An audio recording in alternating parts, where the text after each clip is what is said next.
That's that. I don't know. There's not so much baggage with this. This is just Lankhmar. So we'll get right into it. But you're all coming into this story, having spent some time now in Lankhmar. It is a city that is no stranger to a lot of crime in the city, and a lot of people that profit off of such things, whether it's pickpocketing or maybe being a member of the Slayers Guild or the Thieves Guild or the Assassins Guild, all sorts of different things to get into. A lot of wealth in the city for those who know how to find it. Our story is picking up. It is the year of the Leviathan, the month of the owl, and the day of the mouse. You are all thieves or sellswords looking to make a coin or two. Currently, you are staying at the Feathered Behemoth. Last time, at least two of you, Haim and Steva, last time you were playing, the adventure had started here at this tavern. You're partaking in a bit of wine, and you're having your supper of extremely overcooked beef, discussing with one another how you might get your next big score. And I think we'll get to some character introductions here right away, just so we know who our characters are. I don't have a prompt or anything for you, just tell us a little bit about your character. And we will start with Steve. Radio, I am the one they call Steve. Last time I was here, my best bud Garrick and I brutally murdered an old man for no reason. I did not know that was not our target, but that's besides the point. After that moment, I realized I need a vacation. So I got a nice haircut. Haven't you noticed? It's why I look wonderful. Got a nice tan. Went back home for a bit. It was great. And then I ran out of money. So I came back to this god-awful city because it may be shitty, but it indeed pays good. So back to plan for the next one. Next up we have Haim. Yes. Hello, thank you, Alex. My name is Haim. Haim O'Dear. You see, I was ranked 2017 out of my school. Haim O'Dear. Some people, they fight for glory. Others, well, they fight for love. But me, Alex, I fight for honor. That is correct. How did you know? Oh, yes, for honor. Line. I waited a long time to say that. It was good build. It was good build. Thank you. Also, after the last adventure with our friend the Burning Man, I became very feeble, and everything on my body hurt to the point where I hated existing. Eventually, after the doctor bills came through, I hated existing even more, and I find myself in need of some coin. Thank you. Spellburn. It feels good in the moment, but you gotta live with it for the coming weeks. And then next up, I've realized I just have a placeholder thing here that says Dave, but I haven't been introduced to your character yet, so I'll be working on updating that. Dave, who are you playing here tonight? I'll be playing Skip.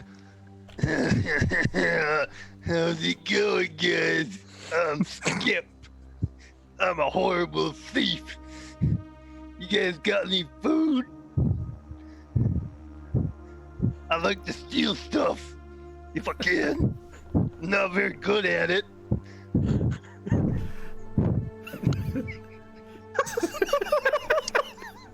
This is where we're at. This is gonna be wonderful. I don't know. The gods of Lankhmar pulled these three characters together, and they're gonna get into some trouble here tonight.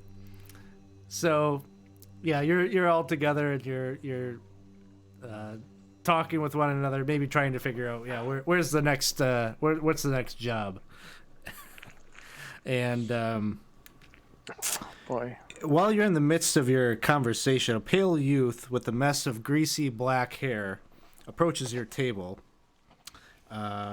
He seems very nervous and kind of like almost like some, he has to really force himself to come up to your table, but he's wringing his hands and crosses the sandy boards of the tavern and makes his way over to you. And he just says, "Excuse me, sirs. I come to you now at the request of my master, who would like to speak with you. He's heard tales of your exploits here in the city and feels that he may have use for you." Yes. And I'm assuming is it all three of us we're all together at this point? Yeah. Right. Oh, what have you heard of our exploits, sir?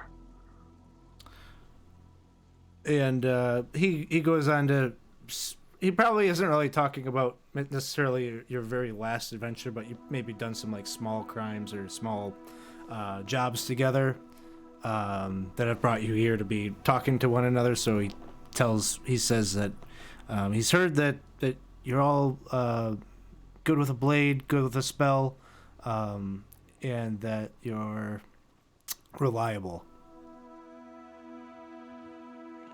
That's very kind. Him. Ask him who he works for. You can ask him yourself, Skip. Don't tell him my name. Sorry. I'm a wanted man. Shh. Dave here wants to know who you work for. My Good one. My master is King Corval of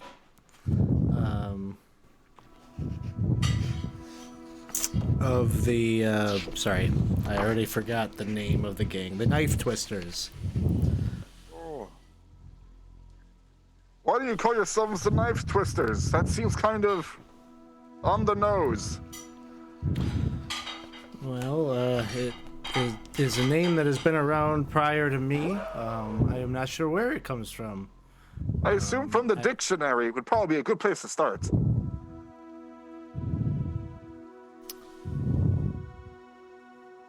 Well, I'm sorry, I may have missed the past 20 seconds of conversation. I was imbibing my wine, as you do.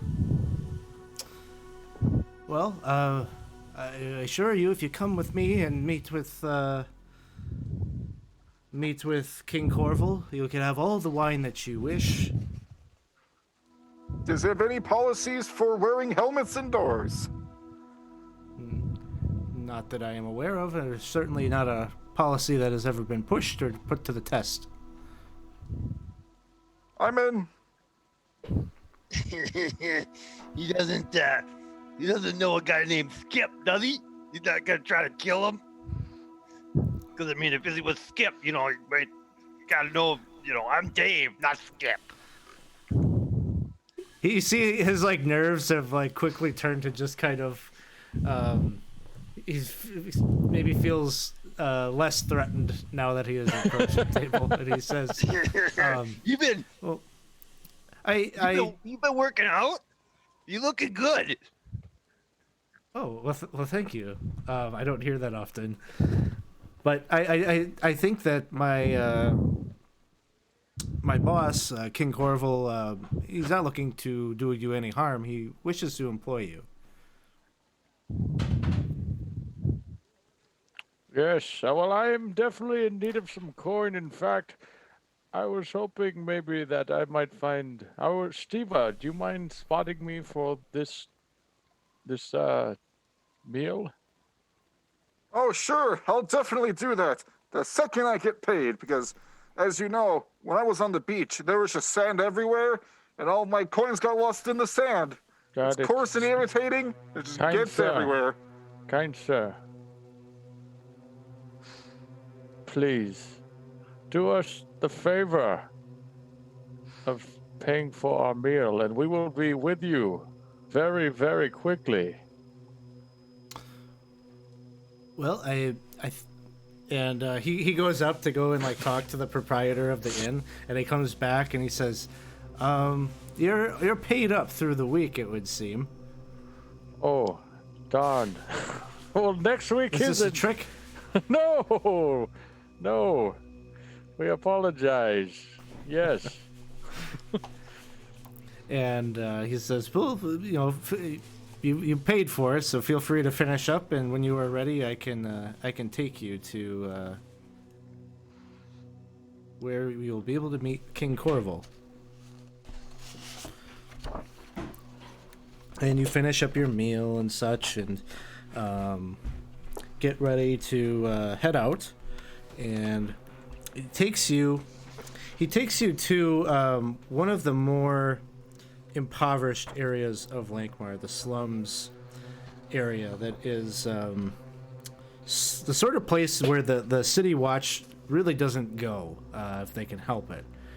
So it is sort of left to the rule of gangs and street thugs who get paid protection money and such to kind of keep the peace as much as possible.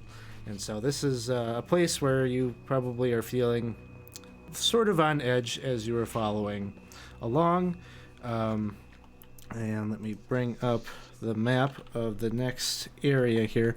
I'm not going to mess around with, like, you know, covering up rooms and such. I'm just going to show you the map, and we'll play it out from there. But it takes you to this kind of old, dilapidated building. It's raining as you are stepping out into the kind of brisk air, and so as you make your way to your destination, this kind of old tenement house looking thing is where this young lad brings you. And let me just get my bearings here.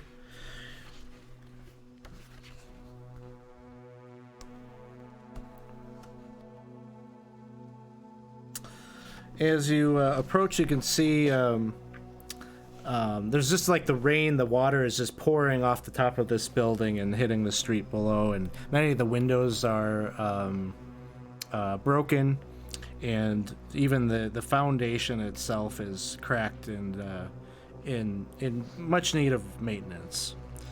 At the base of the building, there is a entranceway, which the young man just sort of a tunnel, it seems, no door or anything, but he goes through the darkened entranceway and gestures for you to follow. As you make your way and move forward, you get to the center of the almost like an open courtyard. Although it's probably not intended to be that way, it is how this building is currently. As you look up, you'll be able to see the night sky, just the smog-filled sky of Lankhmar. And while you are here in this entranceway, you can see the young man. He goes over to the door and gives kind of a rhythmic knock, maybe a signal to those on the other side. And the door opens, and he brings you inside. And you enter into the building past a couple of guards that watch you suspiciously as you make your way into the hallways of this tenement. And then he leads you through the hallways of the tenement. And let me share with you an image.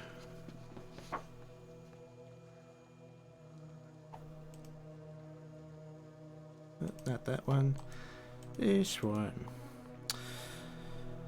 You make your way into a stinking hall that looks like a perverse throne room. The moldering walls here are hung with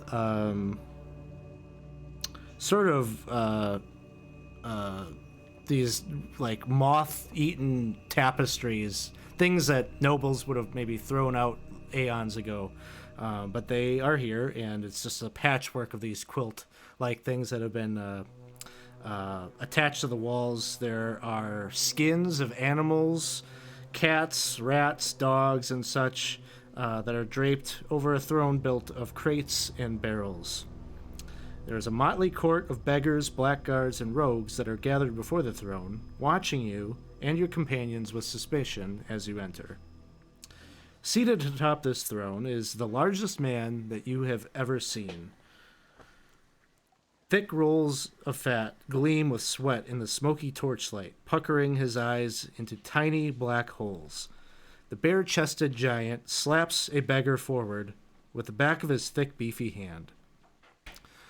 The beggar is dressed in the mottled clothes of a jester, tumbles awkwardly forward towards you, stumbling onto his feet, and shouts at the top of his lungs, "Presenting his sagacious and depository majesty, awful most of tyrants, grand overlord of thieves, rakes, and knaves, the cruel, the unforgiving, the magnificent King Corval."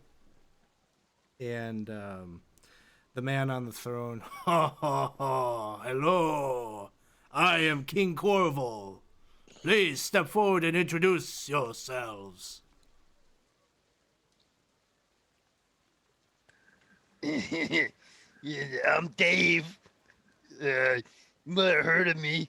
Got quite a good reputation. Yeah, I get to do a lot of stuff. It's glad to meet you. Ha ha ha, good to meet you. We're going to be good friends. And he tips his bottle of wine that is in his hand in your direction. And the rest of you, who speak, tell me of yourselves. I am the one they call Steve. Ha ha ha, I've heard of him. He never takes his helmet off. Ha ha ha, very good. I will die Very if I good. do. And you, Yes. wizard. I am Haim. Haim Odier. You know, King, some fight for glory. Others, well, they fight for love. Me, sir, I fight for honor and coin. Oh, I was hoping you would say that. I don't care so much for honor, but I do care for respect, and I have been disrespected. You know, these streets, they belong to us, the Twisted Knives. But there are those that they don't pay us any respect. The Pimp Street Scuttlers, for example. They are out there now, collecting coin that does not belong to them. This is very much a zero-sum game, you understand. And their protection rackets and their gambling, it's filling their pockets when it should be filling ours.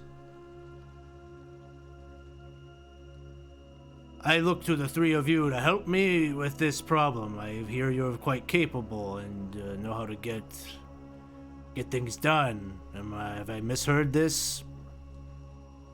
No, yeah, that's about right, because, I'm Bill, and that's how we do things. Real fast, and like, the blood and everything goes everywhere. It's crazy. I like you, Bill. Yes, that'll send a message. Yeah, maybe if you get out there and bloody your sword, maybe that's the ticket. Maybe that's the thing that needs to be done.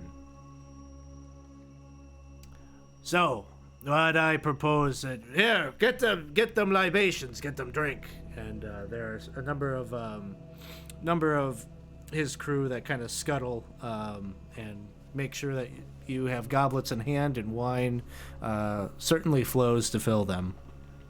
And he says, "How is this? I think that we can arrange a daily stipend for you of 10 eagles a day, plus free room and board here in the Grindstone."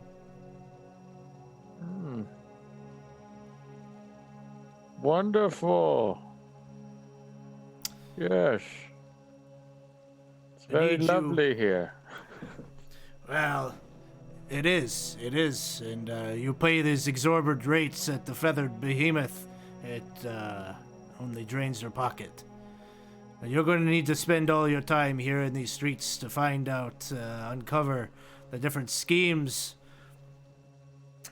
of the scuttlers. I want you to uncover their schemes and foil them. In return, not only will you get this stipend, you can have whatever you find. I don't care. I just want it to end. I tend to call myself an expert in finding out the truth of who actually is who on most occasions. So I am looking forward to this opportunity.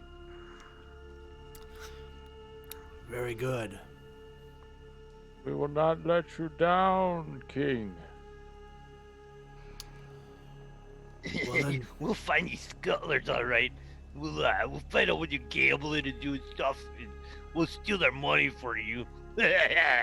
well, you can. I mean, if you want to give some to me, that is fine too. But No, you said we could keep it, Dave. you can keep it. Not Dave a bill right now. Ham. Shh. You tell him that. Sorry. Oh shit! I just said that out loud. I mean, I'm Bill. I Right? am I'm Bill. beyond confused at this. Sometimes I'm Dave, but right now I'm Bill. That's who I am. I thought you're now Dale? I thought you were Bill. Steve, no need. Sometimes it is good to have multiple personas to wear, like clothes that you just change in and out. Keep the enemy on their feet. Keep But them how else are you supposed to arrive above your competition and prove to them you are the best? Cannot do that with multiple names now. True. Well, you, Steve, you are the face. Don't need too many in the same group. You step all over each other. We've never seen his face before. He's kind of weird, you know? Sir, I have a question of you, good king. Yes. I ask a favor, a small favor in return. If your group, if they see a winged pigeon that talks, I ask you to dispatch him for me, for I fear he is my mortal enemy, and at any time can strike and take the life of me and from me. A winged bird to talk. It could be a bad omen. It could be sign from our other rivals, the Owlets. The Owlets? Yes. Gang of cat burglars. They're just as bad as the Scuttlers, although maybe less in our face about it. But you rest assured that they are pilfering the pockets of the good people of this neighborhood. Less for us. Yes. Pilfering. I'll put the call out to all of the knife twisters. Thank you, sir. We will have your pigeon head on a platter for you. Yummy. So, Can't wait. go back to the Feathered Behemoth, collect your things, and return here tonight. We will make accommodations for you. It would be our pleasure, great king. Ha ha ha. Very good, very good. And he kind of turns his attention to some of his menagerie around him and gets lost in the evening. Anything you want to do here? I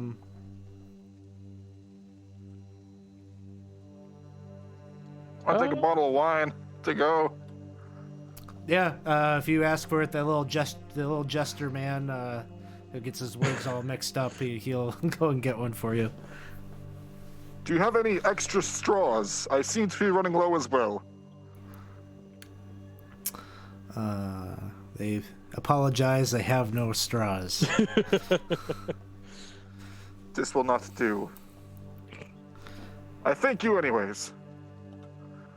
Does I'll anyone just- look? Oh, go ahead. So I'll just pour it through my eye holes. That's it.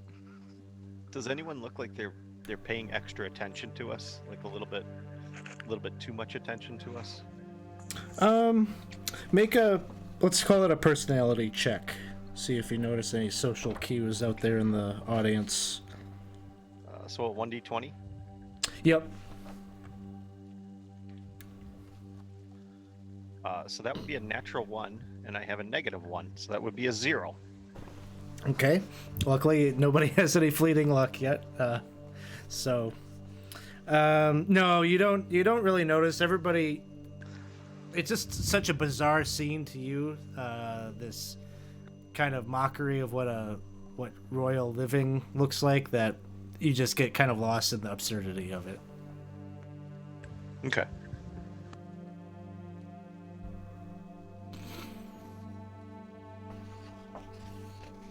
All right, so you all head back out into the night street. It's still raining.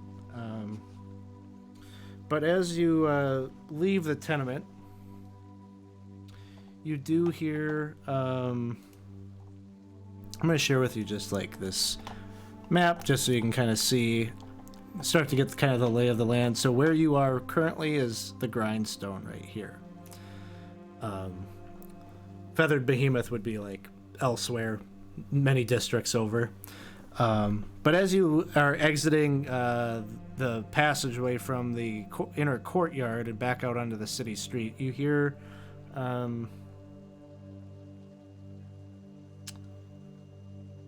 almost like a flute playing somewhere. There's not too many people on the street at this point. Not that there wouldn't be. If it weren't raining, there probably would be, but there's just nobody out on the streets currently. You hear this song, or this like flute note play, and it's pitch black. There are some areas of Lankhmar that would be well lit or lantern lit and such, but not in the slums. So you might get like maybe a little bit of candlelight from some of the windows and such from as you're passing by, but that would be about it. Do you hear is it just one note of a flute, you said, or Yeah. is it like a song? It was like one note. Oh, I remember in my youth when I used to play the flute. I used to play multiple notes though, not just one. could we see? I know it's dark, but we might be able to see a figure or somebody maybe playing it, or at least know the direction of where it's coming from. The direction, it almost feels like it's maybe on top of a building. Like it feels like it's above you.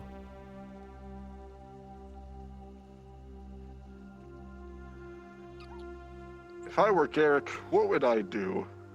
He'd probably say, "You know, Steve, the people is always out there trying to kill you. Can't let them do that. I will look towards the rooftops." You look up towards the rooftops again. You just kind of see rain cascading down off the rafters onto the street. Hello? No answer.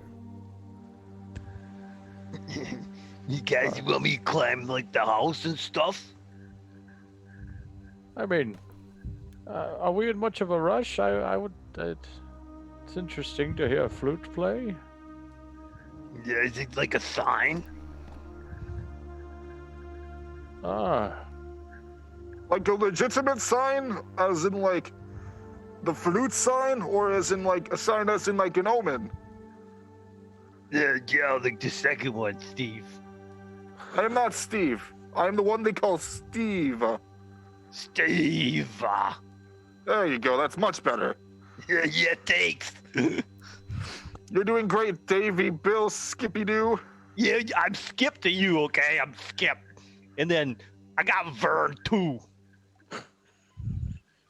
A couple other names if I think of it. I like the way you think. We're gonna be great friends. you need a boost up on, or you got it? Yeah, can you bend over so I can step on your back? Careful, I'm still a bit achy, sir. I will Please, remain take stalwart it in my very- position. No, Steve, how about you help me out? It's gonna hurt a bit. I'll do my best. Go ahead. So You could use my helmet as a step stool. Skip, you're gonna do a climb sheer surfaces check.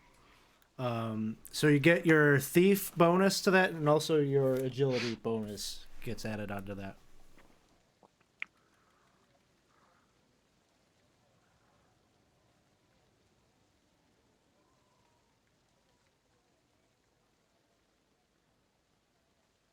Oh, a D20, right? I was muted. D20. Yep. Okay. So I get a +4, so I got an 18. I rolled a Yeah. 14. No problem. You just needed a 10. So with an 18, like you're up there in within seconds. And as you get up there, you see kind of like, I don't know. We'll say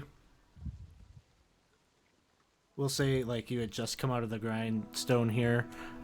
There's like an individual with their back turned who is like running and hopping rooftop to rooftop kind of away from you. Probably several houses away from you at this point, just because you had a little conversation as you heard the whistle. But yeah, that is what you see. And it probably bears mentioning that the rooftops of Lankhmar are a common, almost kind of regarded as a highway of sorts, especially for thieves and cat burglars. So you've probably done this yourself a time or two, hop along these rooftops to escape the city guard or whatever. So what would you say the range is there? How far away do you think they are from you already? I'm going to say at this point they're probably like 60 feet. Okay. Yeah, it's Steve. The guy's running away from me right now. You want me to dart him in the back? No, why? What did he do? He's running away. He might have some gold on him.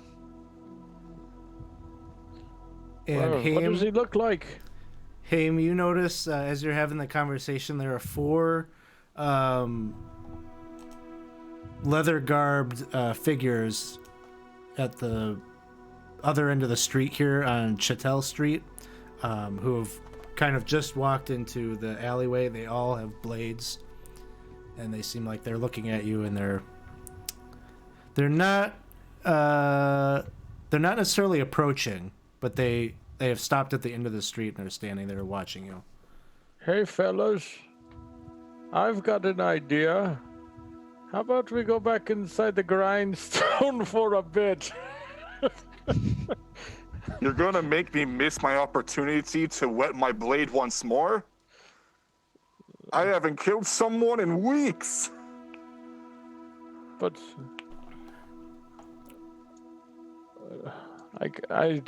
yes, I don't want. I'm Hey, just starting to feel better. hey, you're really starting to be a buzzkill here. Sorry, I'm not trying to be a buzzkill. Just maybe we get escorted back to get our things. Might be better than going out. It seems it wasn't so dangerous leaving. I wonder if that was some type of signal or something. Then you notice there's 4 on the opposite end of the street. Yes, there's more. I don't know if you noticed, Steva, but if you look to the left, the north and south a bit, you will see that it seems to me that we are being surrounded. Maybe it's a good time to go back inside the grindstone. And Hey as you guys, turn we can around move to up look here. at the entrance to the grindstone, you see that there is a single person there, short, balding man, and he kind of limps out of the shadows towards you. Shit, we are about to get mugged. This is not. He grabs your beard, Haim, and Ow! kind of pulls you down to his level. He says, Oh, now listen up, yes, bub. Bob. You made a deal in there with King Corval. Yes. No. He slaps you. You did! Don't even try any funny business here. I know you're lying to me. We're the Scuttlers, see? And we're not about to be intimidated by the likes of you. So this is what you're gonna do, if you know what's good for you. You're gonna take all your stuff, and you're gonna skip town, see? That's the way of things. Otherwise you'll find yourselves strung up here on the hanging from a tree come dawn. You got it? I trust you. Thank you very much, sir. I apologize. We will be leaving now. But I just got back here. Why would I leave again? We Hey guys, who you talking to down there? don't cut it. You're supposed to be quiet. Oh, He j- please. He lets go of your beard and he says, "So, we're in agreement." He kind of looks over at Steva. What are you pointing at me for? We got your word. You're gonna cooperate, right? Well, typically someone's word is their bond, but I'm not sure why I would leave. I just got back here. I need a job. Unless you can make this offer more interesting. I'm not the one you need to talk to. Then who is? All right.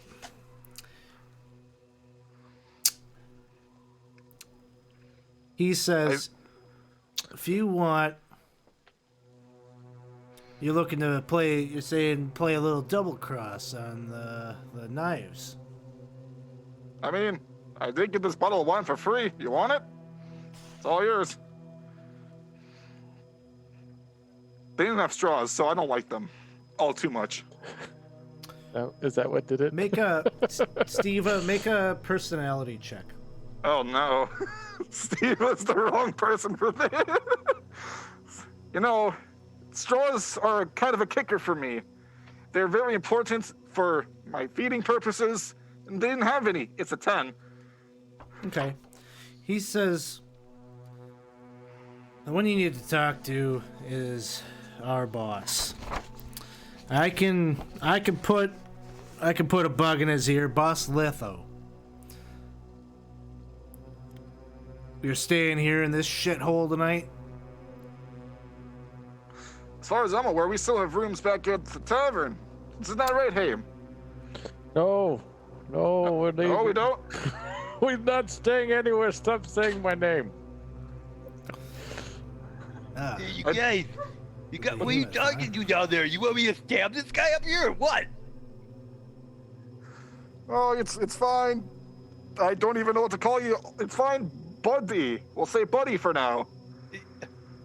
Steve, I told you it's Vern right now. It's Vern? Yeah, Vern. Okay, Vern. He's fine. He's quite adorable. What are you guys doing down there? Come up here already. We can like chase stuff and steal stuff up here. In a bit. Give me like 5 minutes. I've changed my mind. I'll go with you. Where do we need to go? Please. You're staying at the Feathered Behemoth. I'll tell you what. I'll talk to Boss Litho and see what he thinks. And it just might be that we could arrange something. How does that sound? That sounds good Is there too. a helmeted policy within your place of residence? Not that I'm aware of. Then we are good. So he kind of hobbles away. The other scuttlers withdraw, and you're free to make your way. That's how you do it. Hey, We didn't need to draw need some- swords. We just lie through our teeth so we survive. I Until we was not figure out lying. Who we want? Who's the strongest? I Then wasn't we will lying. stick with them. What? I wasn't lying. Oh, I don't lie. It's not my thing. As you can see, I'm as easy to read as a book.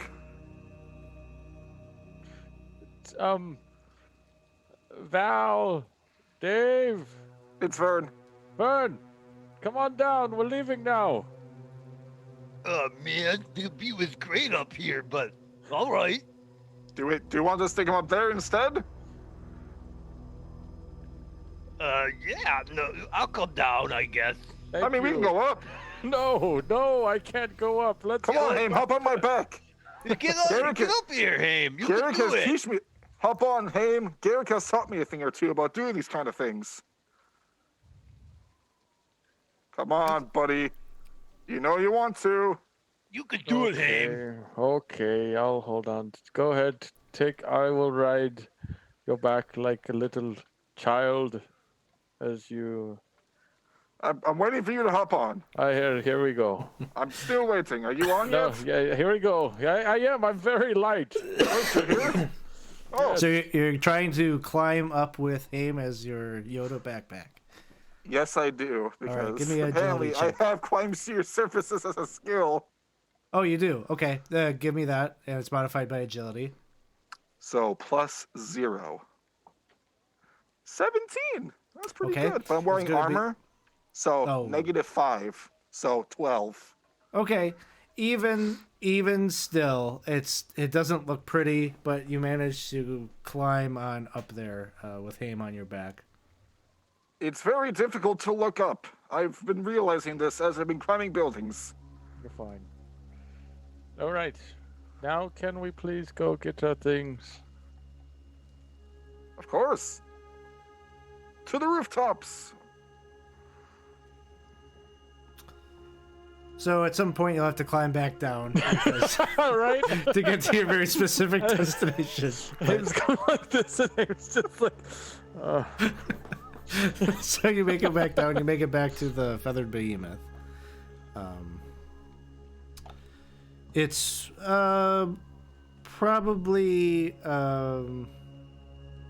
there's probably still people about and feasting and drinking more so when you get back to the Feathered Behemoth. Anything you want to do or conversations you want to have now that you're off the streets of the slums? I would like to find out more about the known gangs of the area. And maybe I might not know, but just maybe a more commoner approach and who is who, or if there's any idea of who we should really be worried about. So you start to kind of ask around in the tavern. You quickly get the impression as you start to ask about this that most people aren't willing to say too much, at least not without a little greasing of the palm or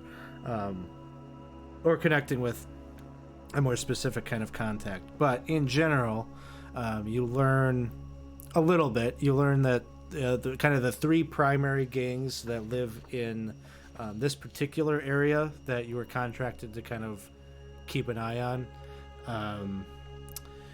the three main gangs are the Knife Twisters, ruled by King Corval, who you've met. There are the Pimp Street Scuttlers, who you apparently just had an encounter with. The ones that the Twisters or the Knives were primarily bothered by. They are led by a man named Boss Letho, and they primarily deal in kind of gambling rackets and, protection rackets, and these types of things are what keeps their coffers full. And then there are the 40 Owlets, which is a gang of exclusively female cat burglars, pickpockets, and freelance thieves. And their thief queen is just known as the queen, or the abbess. The abbess.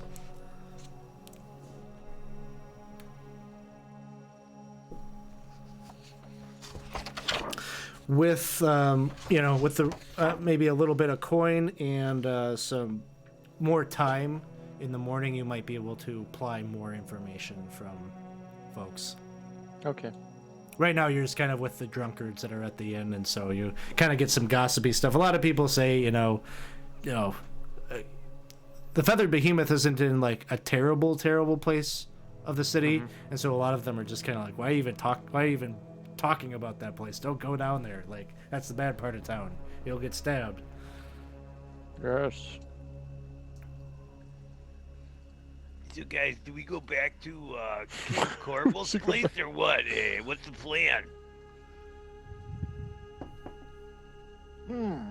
That is an excellent point. Apparently we're supposed to be waiting for one of his informants to come here? Is that what was said? From the other group? Can't remember the name off the top of my head. Yeah, the Scuttlers said that they would get you word in the morning what Boss Letho says. I say we maybe stay here and kind of find out. And in no way are we agreeing to anything yet. You think King Corval gonna get pissed at us and try to kill us then? We're just no. I hope not. We're just staying here for the night, right? I mean, Steva? he did say he paid our rooms for. Is that what he said? I'm pretty sure that's what he said. King Corval is expecting you to come back. Yeah, he wants us to come back. Don't you guys remember that part? Yeah, we're gonna get in trouble. Well, how about we go? Well, let's go back to the king, because he knows us a little bit more. But then, he obviously they'll know too that we go back. We could come back here in the morning. Yes, not too difficult. This everything will work out fine. Yes. Yeah, Will. Yeah, we're gonna double cross and then triple cross. Oh, this is great. We're not doing any of that. We're just trying. It's a peace mission. Yes. No, this isn't how Lankhmar works, buddy. You got a lot to learn. You didn't want to climb on ropes? You go over to King Corval's again and get some good booze? Yes. I think I'm sure that whatever else you're saying, I agree with. Yes. If it's more of what you've said, then you've swayed me. Yeah, no, you haven't. I cannot hear you yet. Someone is covering poor Vern's mouth, and I don't understand why. There he is. He's back. Barkeep, stop covering his mouth, you fool. I totally lost my voice there for a second. I like talking in my head or something. Does that happen often? It does a lot. Can it happen more often? Probably not. Oh, darn.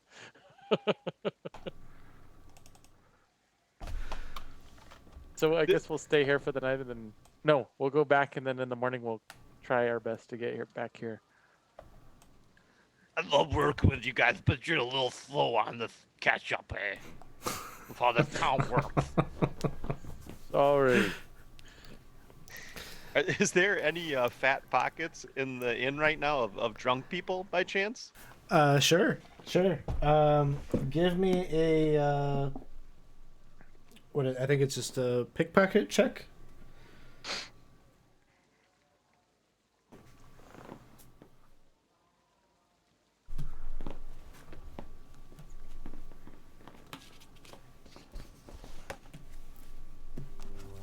I'm sorry, that's a 15. I think the barkeep was 15. strangling me again.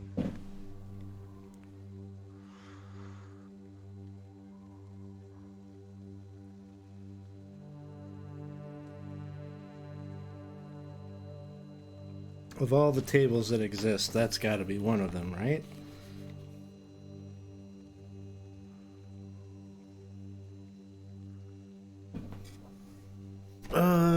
Let's just say you managed to collect like 8 silver smurducks off of one of the patrons. That'd be kind of a lot for probably a bar patron to have, and so you Sure. find the wealthiest guy in the bar and manage to pluck a few coins from him.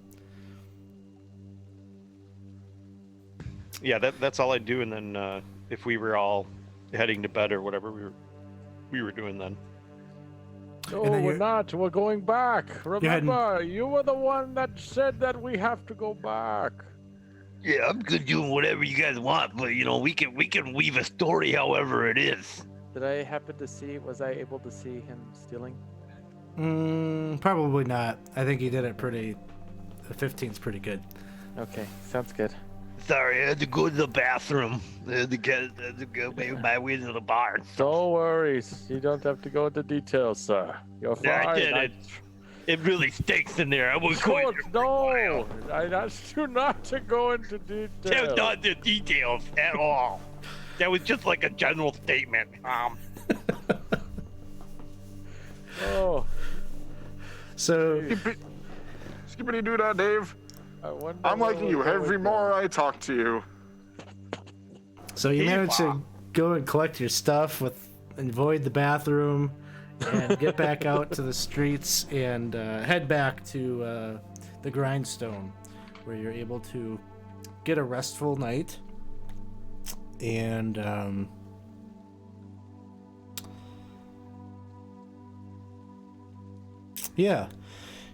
nothing more happens that evening as you wake up. And so your plan in the morning was to head back to the Feathered Behemoth, hoping that you will get there before any kind of messenger or anything like that arrives from Yes. the rival Yep. gang. Okay. I believe so. So you head back to the Feathered Behemoth, and in the morning, you get back to like, you've got these rooms are still like in your name or whatever, and you find that there's like there's just a blade that has been stuck in the door to your room. And that's it. Like, there's no message. Oh, there's a message. Ooh, a free knife. Whoop. Taking that for later. Hey, do you want your knife? Oh, do we have separate rooms where there's a knife in every? I think you probably just had one. I was Okay. thinking you had one room, but Here, trying to get 3. No, not your knife now. I guess we missed them. See, the plan's working. They think we're back working for Corval, but realistically, we're gonna work for them. But we're probably gonna work for the Owlettes. I mean, this is great.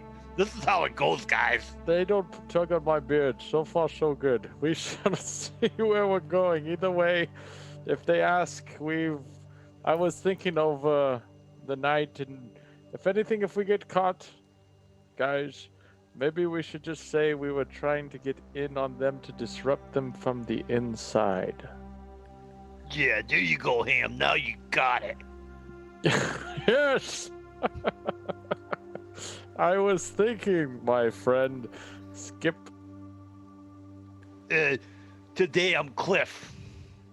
Okay, Okay, Cliff. today don't call people my real name, because then, like, they can know I who won't I call really anyone your name, I promise. am. Today we gotta go over this, because it's not Bill today, or Vern, or Freddy, but today we're Cliff. I can make no such promises before I have the memory of a Tic Tac. I'm so happy I met you. Me too, Ham, but Steva's really freaking me out right now. Why? Got like 2 heads or something. What? No. How did you sleep?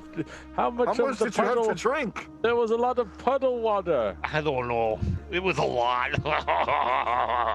Here, this will definitely help your pain. And I hand him back the bottle of wine that the other guy did not take. Here. If he's remained drunk, you won't have to worry about the hangover. That's right, Steva. You the guy. You the smart one. I never fail to disappoint anybody. Except myself and my wife. Let's go. Where you think we want to go? Maybe we should ask the king if he has any leads, because I mean, that or wander the streets until we get killed, because apparently we should be leaving. Wouldn't that been a better idea to ask him while we were there? Well, let's go back. It doesn't take that long. So you Just be turn. aware. With the knife on the door, other than being a free knife, I'm pretty sure Garrett told me that means there's going to be a hit on us. So, watch your backs.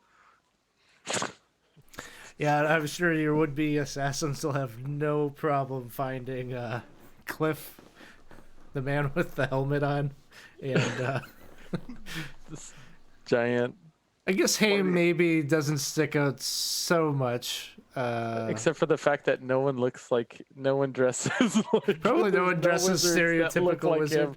him. There might be, because there's actually a guild of like kind of hedge wizards, like not true wizards that really want respectability, but like no true wizard ever like really joins their guild. So there might be a few that look like you about. Okay. So you return back to King Corval, and his menagerie. Everyone is, laid out, hungover. It just reeks of like a college frat house. And you get in there, and King Corval, oh look, it's my three favorite mercenaries. Have you? How goes it? It goes, yeah. it's going really good. We ran into a couple of those posers last night. But we couldn't. The security guards and stuff were around from town, so we couldn't shank them. But would you know where we could find some more of those losers? Well, they're like cockroaches. Lift up a stone anywhere in these streets, they're sure to turn up a few. But I hear something of they're organizing some kind of a fight, gambling type operation here in the streets. Just not sure the particulars of that, but might be a good way to if you can find more information out about that, you might be able to maybe rip them off. They're collecting a bunch of coin, they're trying to get some gambling going. There's sure to be some coin to be pilfered from them. That'll embarrass them. Did you just say a fight club? Yeah.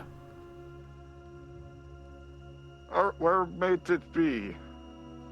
Oh, I don't know.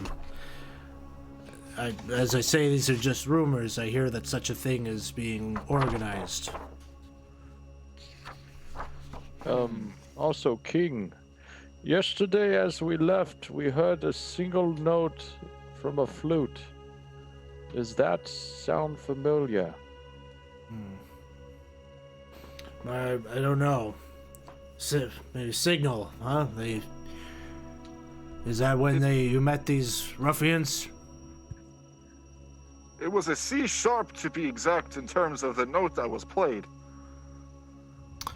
Yeah. Yes. They got eyes everywhere. These scuttlers. We're gonna have to be real careful. They're watching us. You know, King. And he's gonna lean in closer. You might be careful here too. They might have eyes and ears even here, sir.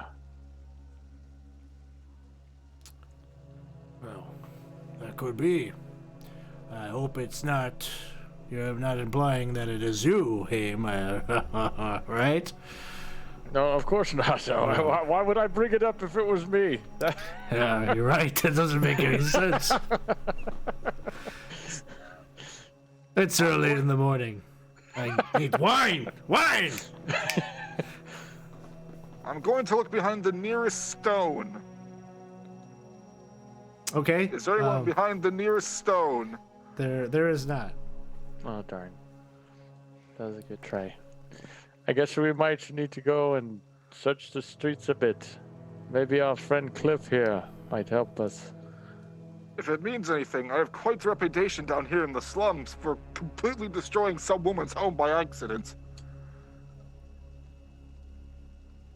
Maybe, just maybe, It's a great lead. I can find someone who may know a thing.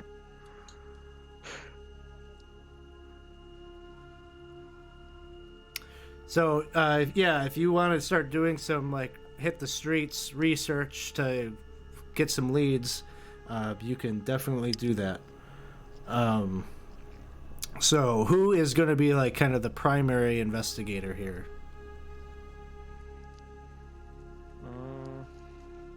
Sadly, probably me, Cliffy.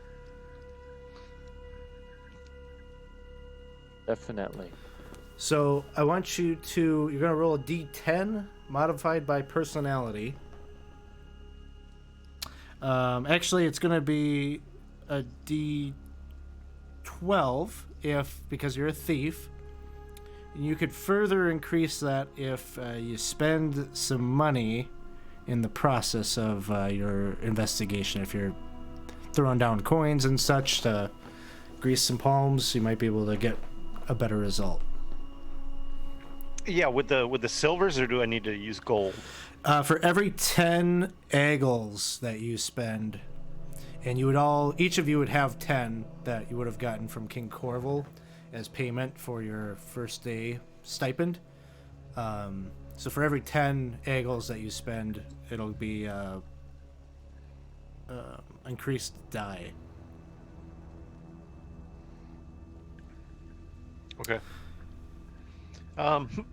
Otherwise, I was thinking. Him and Steve, what if we just go beat the hell out of some people and make them talk? Ooh. If I'm in love with you right now, you've never said something that made me so happy in such a few amount of words. Oh. You remind me a lot of Garrick.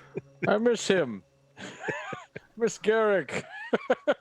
And that hunter, the hunter lady. She was nice too. So Alex, what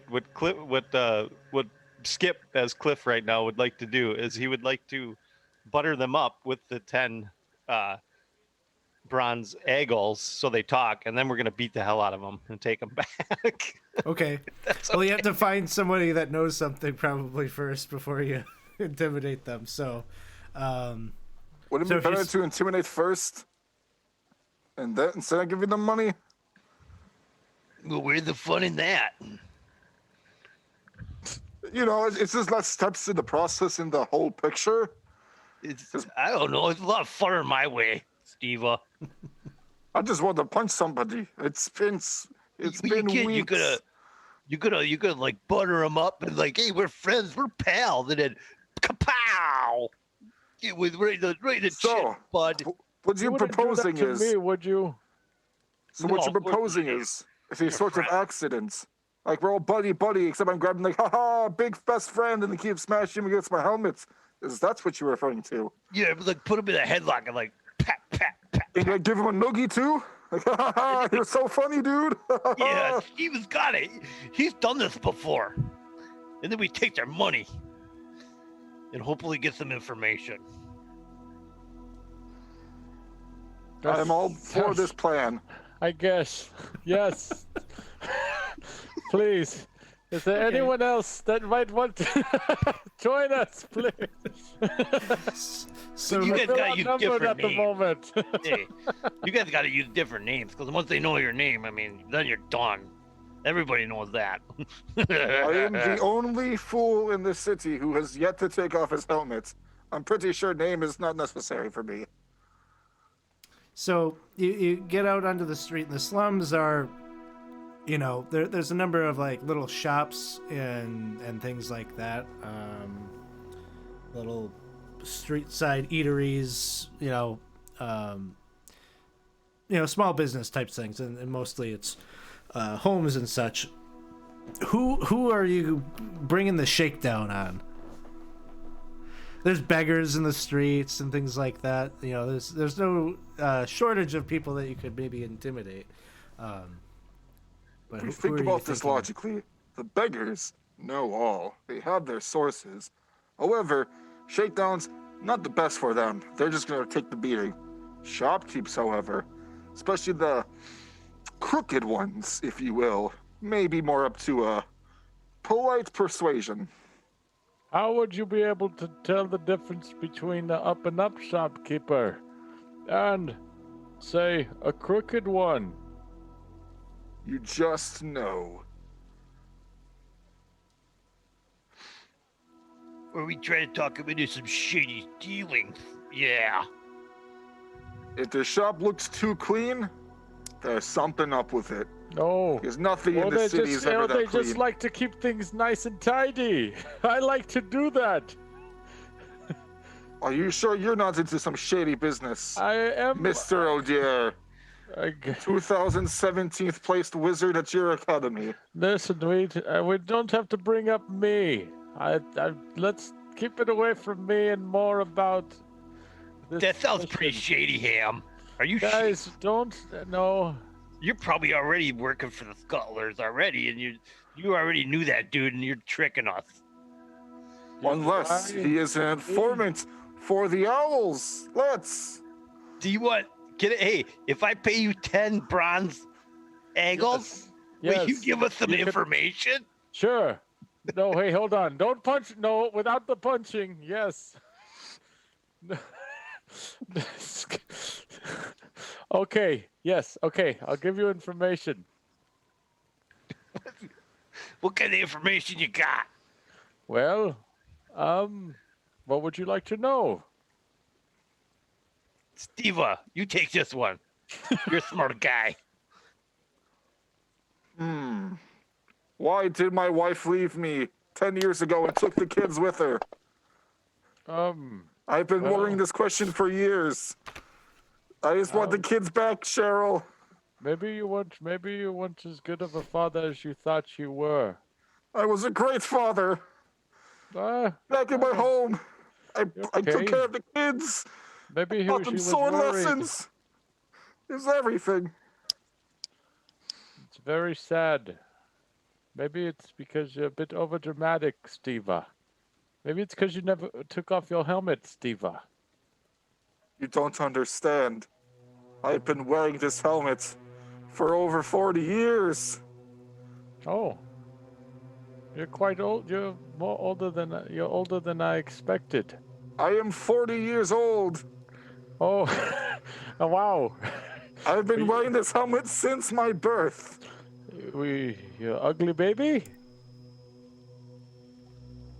I do not know. I haven't necessarily seen my face.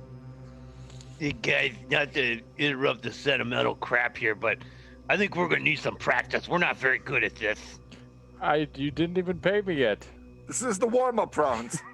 Okay. So as you're on the street, I don't know, sharing stories of something. You are trying to look for some people to like maybe shake down or intimidate, and so over here, there is sort of a a market of sorts that is sort of built up around a old dead tree with barren limbs. A lot of little carts selling wine and fruit and produce and things like that. And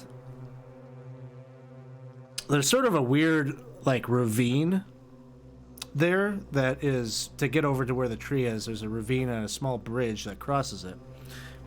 Yeah, and you notice, there's the normality of the store, little shopkeeps and things like that, and then there's a pair of beautiful women that are kind of dancing with like tambourines and doing a little like kind of street performance, hat on the ground, and they're getting some coin.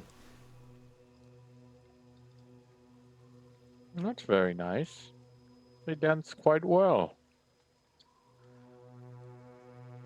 How much money would you say they have collected so far, based on what we can see? Is it like a good sum? It's hard to say just by a spot check. If you sat here for an hour and kind of watched as the coins dropped in, you'd be able to get a sense of that. But, it's not. There's maybe like 5 or so men kind of standing around watching. I'm more trying to gauge like the size of how many coins they have, not what kind of coins they are, because it may tell us how long they may have been there. That's what I'm trying to go for, but probably still the same thing. Yeah. I mean, if you spend some time observing, you can do a check to see if you can figure out how much. Say, call it an intelligence check. I am very smart individual. That's a 9.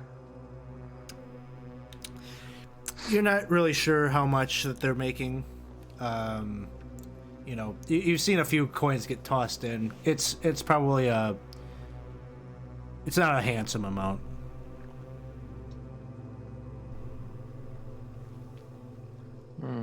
Well, Cliff, you're taking the head on this one. Who are we gonna shake down first? Yeah, I'm not gonna hit a woman, eh? I got standards, guys.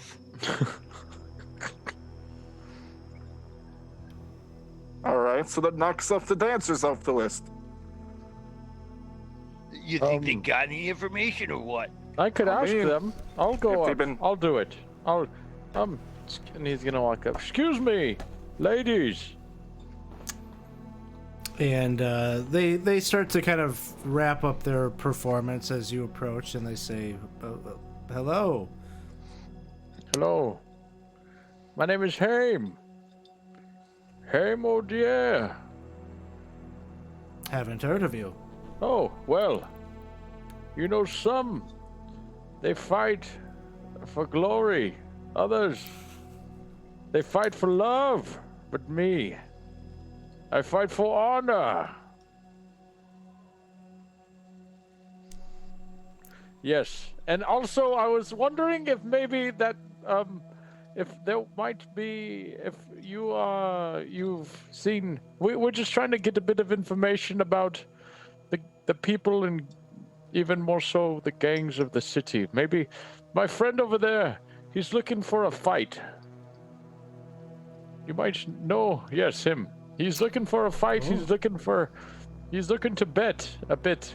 Maybe if you've heard, well, not him, but we're looking to see if there might be some place we could fight. She kind of kicks the hat that's on the ground. She says, "I might know something." Oh, it's a very lovely hat. Then again, I might not know anything. Oh. Which is it? Do you or you don't? And the other one, the second one, like kind of steps up and she grabs the hat and she is kind of jingling it now a little bit more. Oh. Yes. Here you go. I pull out one of the, what is it, the 10. Oh, a silver Smurduck? He has all of them in his hand. Okay, here you go. So, their eyes both get wide as you give them that amount. It's a lot of money here in the slums. So, she says, You're looking to get involved in the pit fights. I've heard something about it. It seems that the Scuttlers are arranging something tonight, in fact, over at the old slave barracks. Ah, tonight at the old slave barracks. Indeed. Well, anything else you could tell us about, or me about the Scuttlers? Well, it's not really clear how they're setting up the fights or how to get involved, so I'm sorry I don't know that aspect of it. If you're looking to, although you look kind of old, I don't know, should you really be in a pit fight? He's gonna go and remove his fake beard. I'm not that old. Oh, that's a convincing beard you have there, Father. Thank you. Yes. For appearances. She says they definitely are. I've heard that they've got a number of security is going to be pretty tight. I guess they're pretty worried about trouble. They've been trying to keep it on the down low in terms of who is being invited, who's being allowed to come and enjoy the entertainment. Oh. Security tight. Okay. Do you any I guess if we'd maybe keep your ears to the ground. If you hear anything else, maybe let us know somehow. Maybe I'll do. If we hear anything, you come back and talk to us. We'll if you keep that coming, we'll definitely have more information for you. Gosh, very nice. And you dance very well. You're both two lovely individuals. It was very nice to talk to you. They both bow and kind of scurry off to themselves in sort of hushed gossip over who you all might be that you have come with such coin for them. So yeah. So you got kind of a lead on what's going down in terms of the pit fights. I asked them a question, and we didn't have to punch them or steal the coin after. It was nice. But that's the whole fun part. Oh, that was fun. They smiled. It was okay. I had a good time. That's what you think. Just you wait. I know where their face is. So what did you learn? I learned that the fight's going to take place tonight at the old slave barracks. There's quite a bit of security. It might be difficult to get inside. We have to somehow arrange ourselves to get in, or we're not going to push ourselves in. We have to somehow figure it out. What do you think?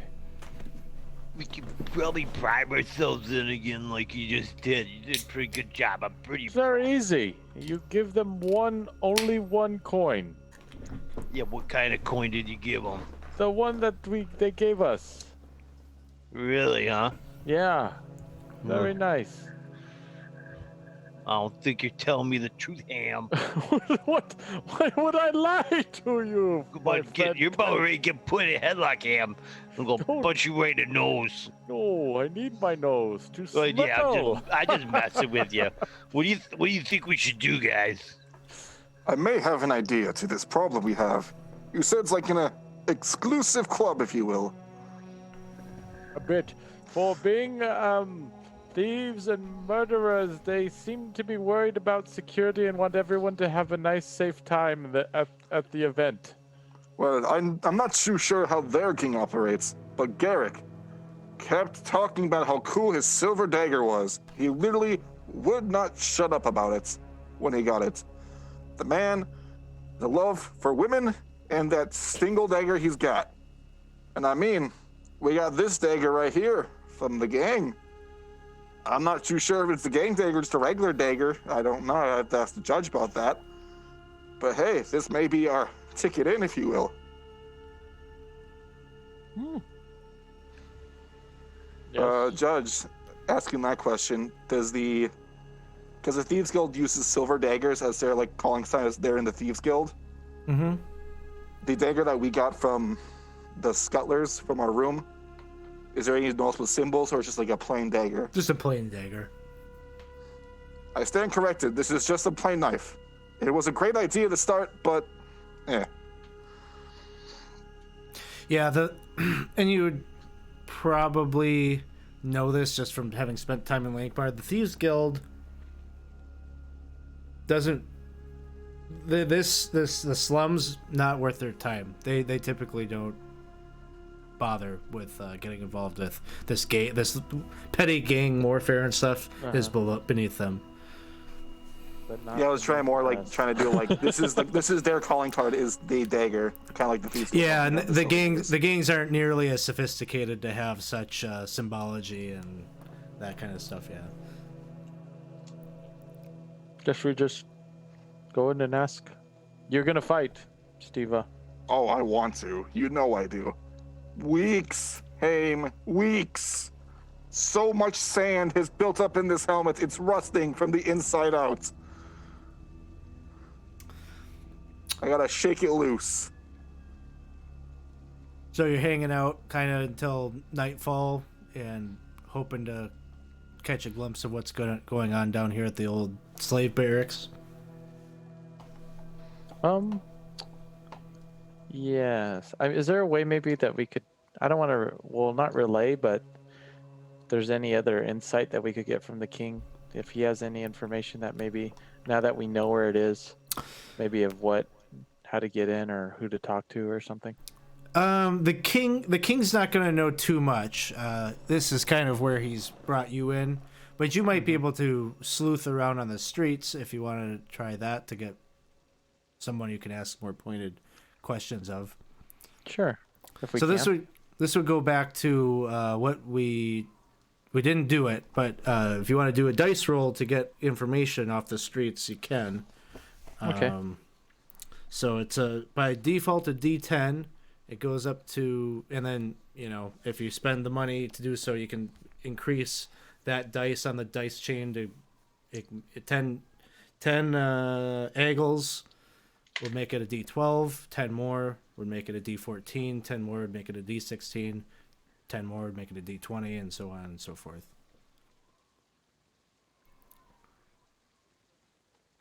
I guess What do what you we want to think, try to figure out is how do we get into this exclusive fight pits. I'm assuming Skip would have the best luck with that as far because does he get a bonus to that as well? He gets to start at a D12. Oh yeah. Go ahead, sir.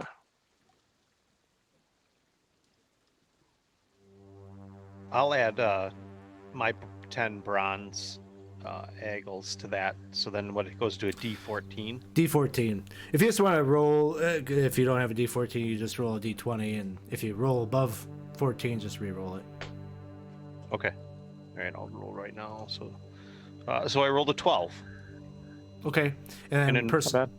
personality modifier. Personality. So I rolled an 11 now.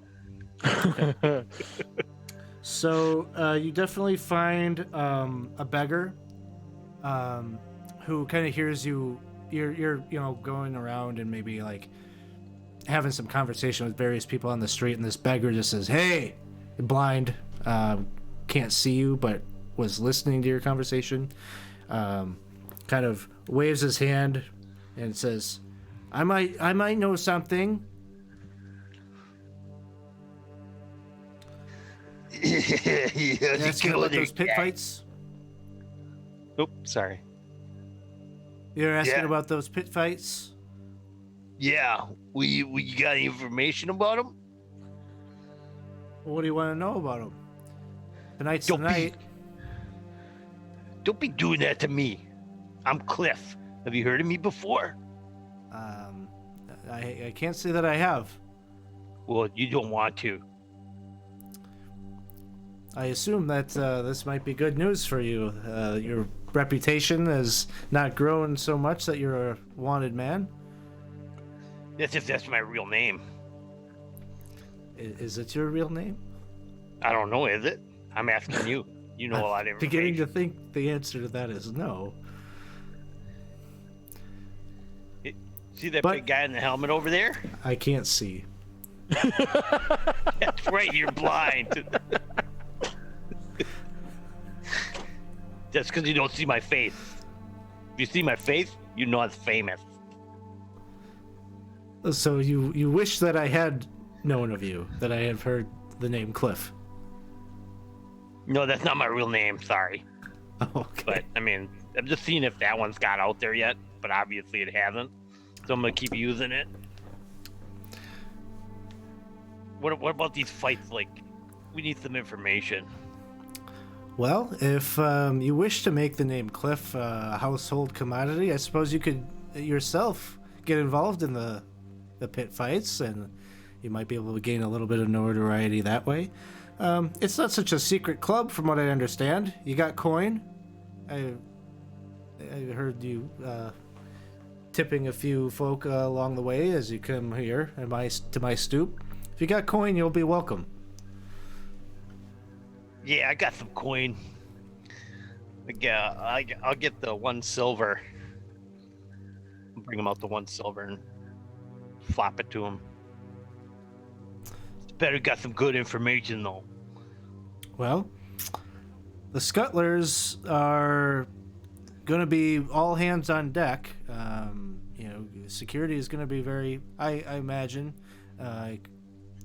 you dropping this coin into my pan here, that is what you're interested in, no? Yeah, you got any insider information? Like if you weren't invited to it, like how would you get in? What would you do? You seem like a pretty smart guy for a beggar. I would merely go there. If I had coin like you, I would go and place a few bets and act as if I belonged there. That's Cliff, right? Cliff or Skip or whatever name you wanted to use. I didn't say Skip. How do you know my name was Skip? Oh, dumb luck. You're about ready to become deaf too. About 2 seconds here. Sir, there's no need for this, please. That's violence. I get really violent. Hold me back, Ham. Hold me back. I'm gonna get him. Ham. Hold me Save back. it for the fights. You you channel so that lucky energy, Ham you'll got make a me. lot of money. No. Money, I'm huh? assuming Money's the way Ham we and get in. Steve are like far enough for like, oh, huh? What? I assume you're with them, yeah. They're holding me back, really. Oh my God, you're so strong. You're so lucky. Oh, goodness. You got anything else? Like, like how you do like better aliases or something? Not in the business of that. I leave that to the professionals like yourself. It seems you're very experienced. But if you're really to go bad at there it. to the pit fights, if you're looking for coin, it might be best not to.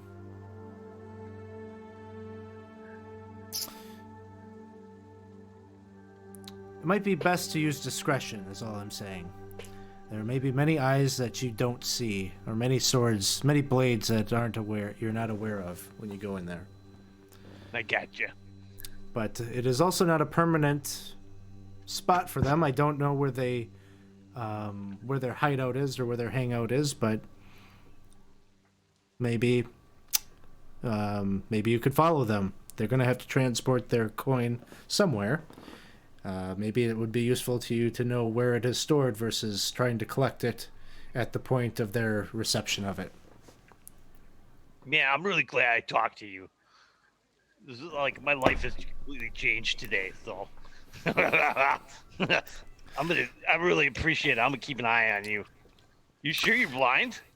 I'm positive, sir. I'm gonna smack him. Let's see if he flinches. Yep, you are. You're totally blind. I'm sorry about that. I really appreciate the information, though. Well, the guys are gonna love this. His attitude gets really cold, and he'll say, "You're going to regret that." Oh crap! My name's not Skip, by the way. It's just Cliff. And he just kind of crawls away, and he's gonna try to ham it up this performance of having just been hit. Maybe he'll get some more coin down the road as There he you crawls go. away from you. All right, I'll relay that information to Ham and Steva.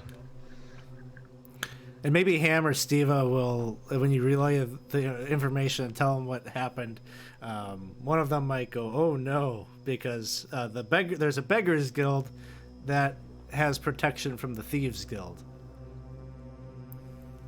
Oh no! I know that the Beggars Guild might have protection from the Thieves Guild, and I also know that the Thieves Guild, everything that we're doing right now is even below the Thieves Guild. So we might have made, or you might have made a strong enemy. And Dave, this might be this you might be able to use this for your doom. Oh man, not again.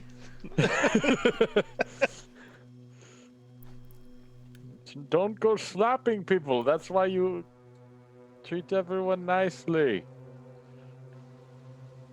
Yeah, you're not from Lankhmar. I don't think that's correct. I don't know. Are you sure?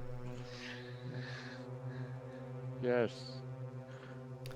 Anyone else? No? All right. So discretion is going to be our best friend here. Very well. As I look at this, I feel like that is something we might be lacking in. Hold up. I can fix this.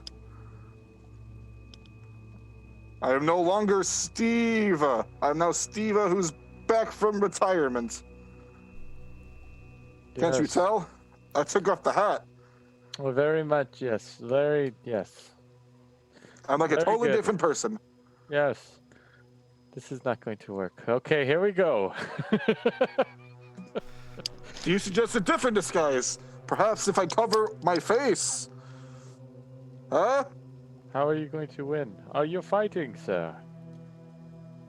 Is that the whole point of this? I thought I was going to fight somebody.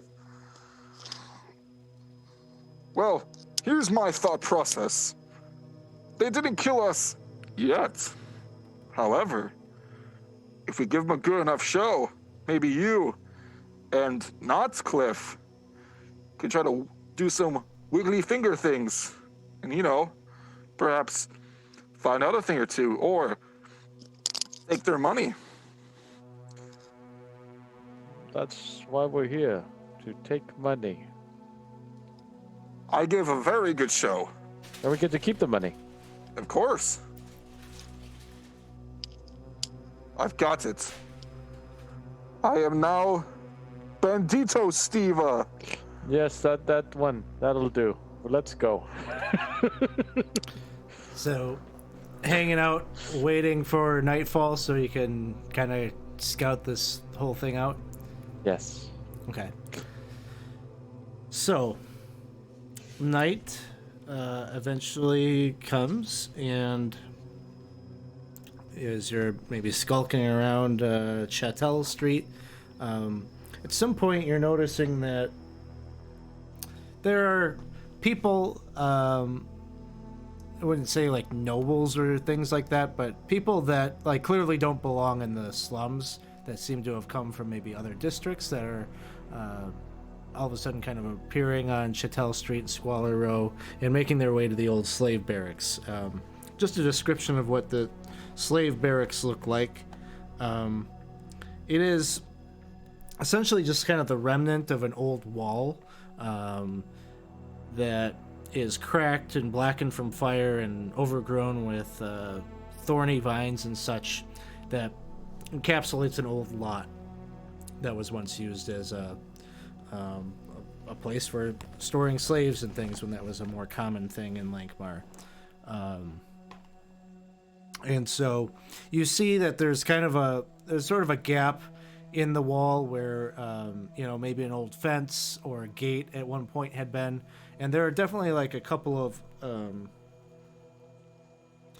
a pair of scuttler thugs that have propped themselves up there and are kind of acting as bouncers, and seems like there must be some sort of like a default entrance fee to get by them, as people seem to be handing them a few meager coins as they enter in.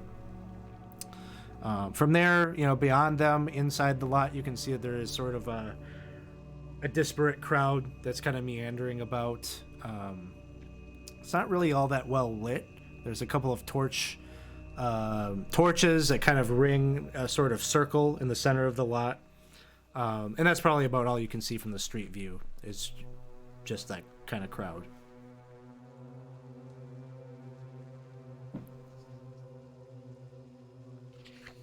What would you like to do? Option number 1. The front door. The pros of which, it's the front door. We can just get in. Another pro is just a fee. That's not all too bad. Con, we're going in the front door.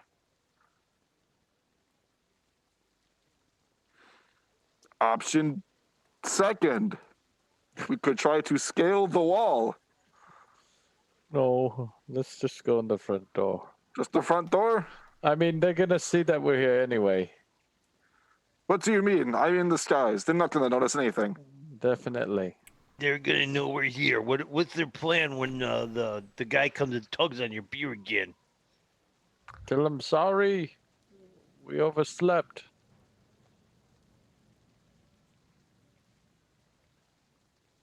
We're here. Now this is where we could find them. This is where we could find them.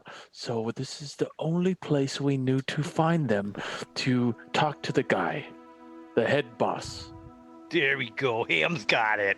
And Yes. Steva, you go Okay. punch people in the face in the And fight. then we could show how strong Steva is. Bam! Booyah! Right there. We did it. We're all good. Nothing bad will happen. What? How could plan- that plan fail? This plan is pure, flawless aggression, and I'm a huge fan of it. Great. Yes. You first. Here we Of go. course. I got you. Don't worry. I will be our stalwart beacon of hope. So you're all three kind of going together, hoping to go through the front way. So there's sort of a semblance of a line, I suppose, that's filtering through, and eventually it becomes your turn to talk to the two scuttlers there, both men, and as you are next up in line, they hold out their hands and they say,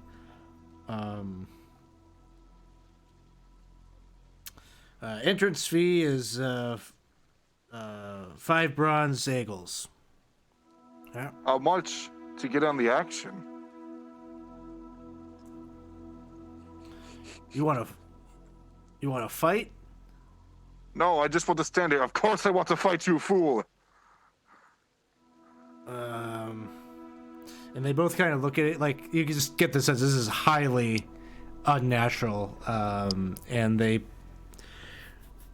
both point over like across the lot, and you can see. So basically, there's like a ring of these torches that you're getting the sense that's where the action is going to happen. That's well lit so that the audience can see it and such. But on the other side of that, there is kind of a pack of like 8 or so of the scuttlers are going around with a bag of like a burlap bag, and it seems like they're calling out, they're barking out, place your bets over here. I've got such and such warrior.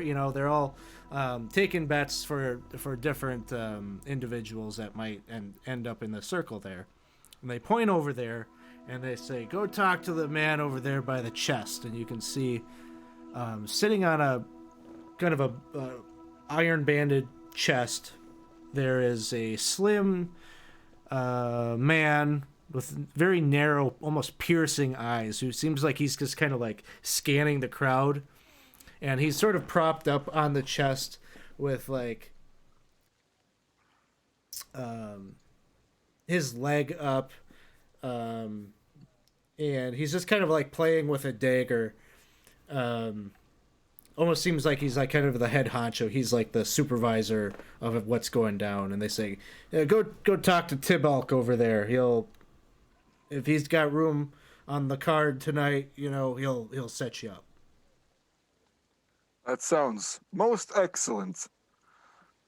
And how much was it again? 5 of the things? 5 of the bronze eagles. And how much did the king give us? He gave you 10 each. I'll hand over 10. I'll pay someone's wage. I'll pay the other 5. Okay. Sounds good. So they let you through with no incident. And you're all heading over to talk to this Tibulk character. Okay. So on your way there... I was going to ask on our way there if I could talk to the group and say, Sure. well, at least we know where they keep the money. He appears to be sitting on it. Very smart man. Unless you drill a hole in the money cage. The chest. Yes, the money cage. Yeah, with a money cage. It's a chest. No, No, that is a money money cage right there. It is money cage. Hey, what is Steve talking about again? It's Steve. He means chest. We went right off the plan, just like that. No, we're fine. We're doing good. What was the far, so plan good. again? Okay, the plan is Steve fights at the same time we've infiltrated. They have no idea that we've already found the chest. We either see what works best. Either take the chest if we get an opportunity and run as fast as we can back to the grindstone with it for safety, or Steve wins and maybe we make some money that way too, and maybe we get some allies this way.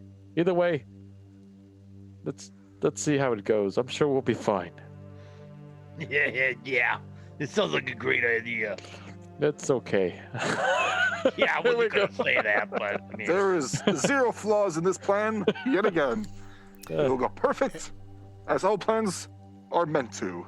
As you're walking over there, I need each of you to make me a luck check. And what you're doing with the luck check is you're rolling a d20, and you want to roll under your luck score. Under our luck score. Yep. Okay. I rolled Low. over.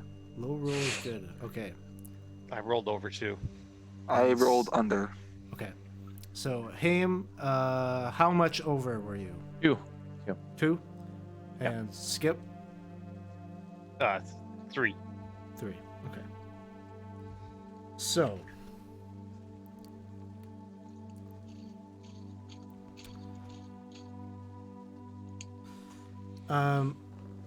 Skip, there's as you're walking over there, you bump into a woman who, as she bumps into you, she had like a wine skin in her hand and like bumps into you, and a bit of it like kind of spills up all over your clothes. And she says, "Oh, I'm so sorry, there, sir. Oh my gosh, I ruined your clothes. Here, maybe I have maybe I've got a kerchief or something you can dab that up with." And she pulls out kind of an old rag and starts to kind of mop it up. No worries, ma'am. It's okay. I mean, I haven't showered in like weeks. Oh, well, there's no worry. Well, maybe this is a good thing then. The sweet smell of wine, maybe you'll cover that right up. No problem. Okay. I'm Cliff. Who are you? My name's Sophie. Nice to meet you. Are you here to watch the Good to games? meet you, Sophie. I mean, this is a great place, isn't it? Oh, it is wonderful. Yes. And is this are you betting on this one over here? She points over at Steva. Oh, yeah, this is Steva. Wow. This guy. Well, I wish you luck in the fight. Maybe your purse strings May your purse find many coins. Fill it this evening. And she walks away. How many coins do I lose? Yeah, I was gonna say how many. Well, Haim, Yes. your score, you didn't roll so bad that anything bad was going to happen. And I'm going to give me a personality check. You got it. I want to roll under my. No, just you want to roll high on this one. Okay, sounds good. Oh, only with luck is there? Only with luck, yeah. Okay. 5.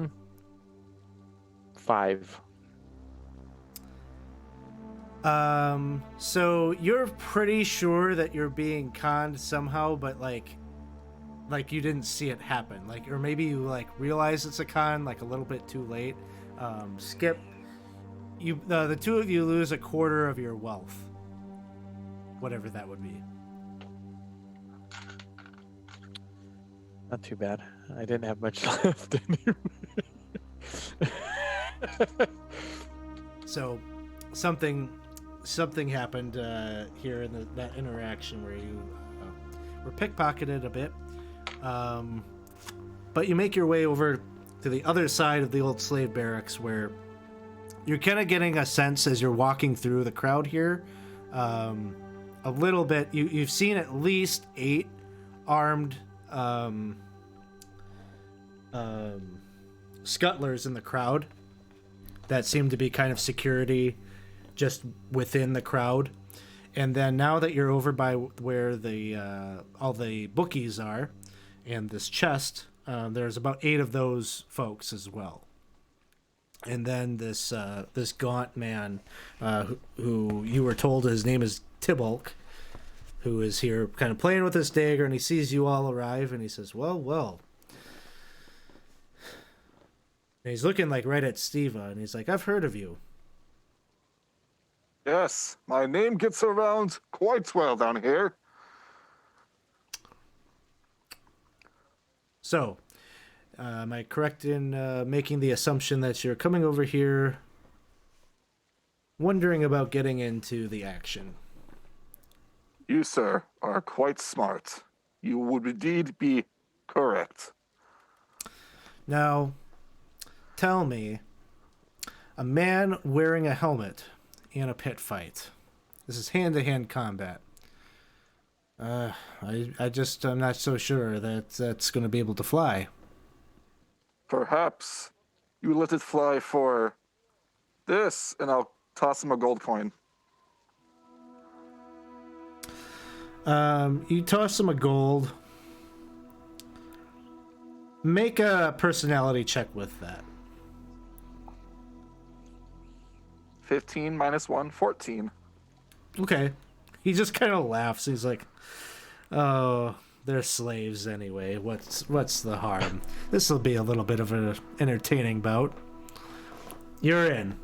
And he just kind of calls back to one of his guys. Guys, let's nix the third fight. We're gonna be putting what was it, Steva in that round. All right. One quick question for you. When you say hand to hand, are we including no armor? Well, you get a helmet, aren't you? What more do you want? That's not what I meant. Do you want me to take off my chain? You want me to leave my weapons to the side? Yeah. I'm just trying to get I'm trying to get a sense of the rules. Yeah, you keep the helmet, but you gotta take the rest of it off. I appreciate your generosity in knowing my plight. And so he says, "All right, well." He kind of points over. There's like a pen. He's like, I'm not going to make you sit in there with the rest of them, but, go stand over there and wait your turn.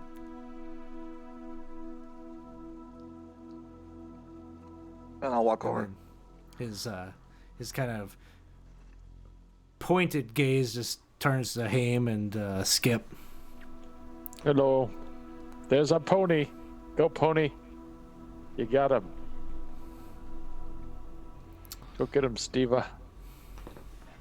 We'd like to place a bet on the opponent of Steve. Just kidding. I'd like to place a bet on Steva.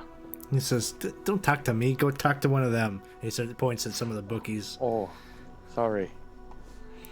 And you want to place a bet? They'll allow you to do that. How much would you like to bet? Whatever I have left. Steve would hand you 3 of the silver things he has left. Okay.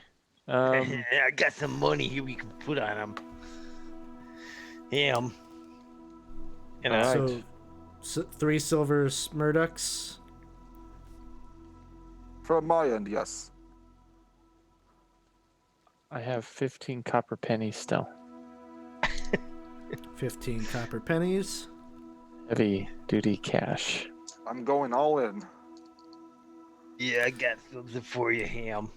I'm gonna hand you 5 gold. Oh yeah, we're gonna go all in. Yes, very good. What? This 5 gold too. Put it under Haim. Haim O'Dear. Yeah, him. Yeah. So bookie takes your money and writes your name down. And it turns out the betting odds for this fight, like the payout isn't going to be great because everyone is basically betting on Steva. Yes, that's But- what I figured. But Steva. if this works out, you'll make a little bit of profit on top of that. That's what I was thinking. Maybe we should have come in with a limp or something. Oh well. Taking off his chain shirt. Then goes the helmet. All right, so Steva, you're going over and like kind of hanging out, waiting for your fight. What would the Skip and Haim? Anything that you are doing? We're you know, surveying to see if we see the little guy, the beard puller. Yep. Yeah. You survey around. You don't see him. Okay. Can we also look to see where they put the money?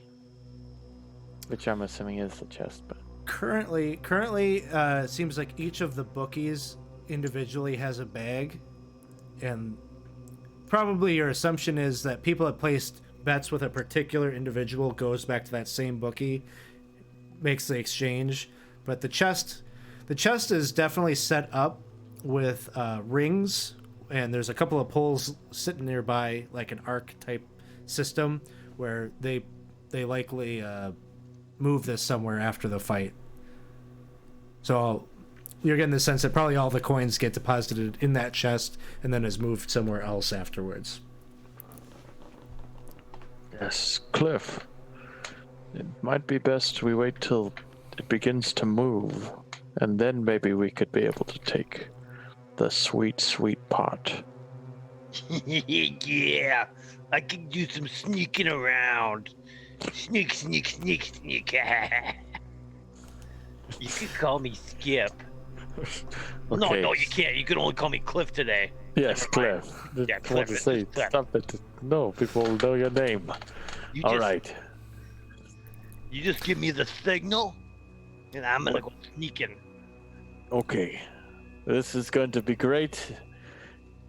There are many things that can and probably will happen, and hopefully, whatever turns out, we have a bit of coin and I could pay my medical bills. All right. So the two of you kind of hanging out waiting for this fight to happen for now? Yeah. Now, Okay. So a couple of fights happen, and the the crowd is there's definitely like cheering and excitement and maybe a few howls of disappointment that happen in the first couple of rounds as people watch their fortunes either go up or down as and the fights are really just they're pulling out these scrawny underfed individuals, all male, that are just kind of shirtless and just fist fighting. So it's if you were thinking that this was going to be some kind of fight club of noblesse dueling and things like that, it is definitely not. It's almost sort of a sad, pathetic that people haven't come here necessarily to see a fight. They've come here to watch just misery, right?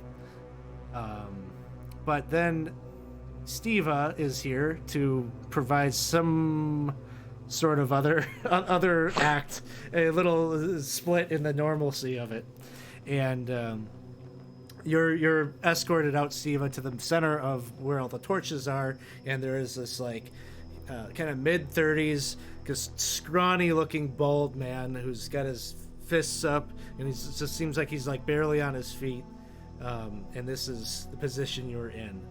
So we can roll a quick initiative here. Oh, I always go up against the... And I rolled a 1, which is on theme with this particular opponent. I rolled an 18. You're up first. What would you like to do? There's got to be someone better now. Come on. Let's make this more interesting. How about 2? 2 enemies. I can take them. You make a persuasion check, or personality check. Give me more. Natural 20. The crowd is like more, and you see some of the guards or some of the people keeping the slave pens shut are looking over in the direction of Tibulk, who's at the chest, and he just says, kind of dismissively says yes, and they bring out another man. This one's like more of like an elderly man. He's got kind of a old beard, very crotchety, and he's got like kind of a limp, and he's puts his dukes up as well. And as he gets out, the first guy, seeing that there's like kind of this moment, he comes like running forward and tries to just like make a sudden strike. And he rolls horribly and just like way misses and kind of trips over himself and is like sort of behind you. And I guess I gotta roll this other guy into the initiative. So okay, so he's in the pit now also. Steva, what would you like to do? This is more like it.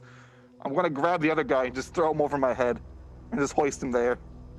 The guy that just tried to punch you, or the old man? The guy who just tried to punch me. Okay, give me a strength check. Do I get a mighty deed for this or just a strength check? Oh, you want to make an attack roll?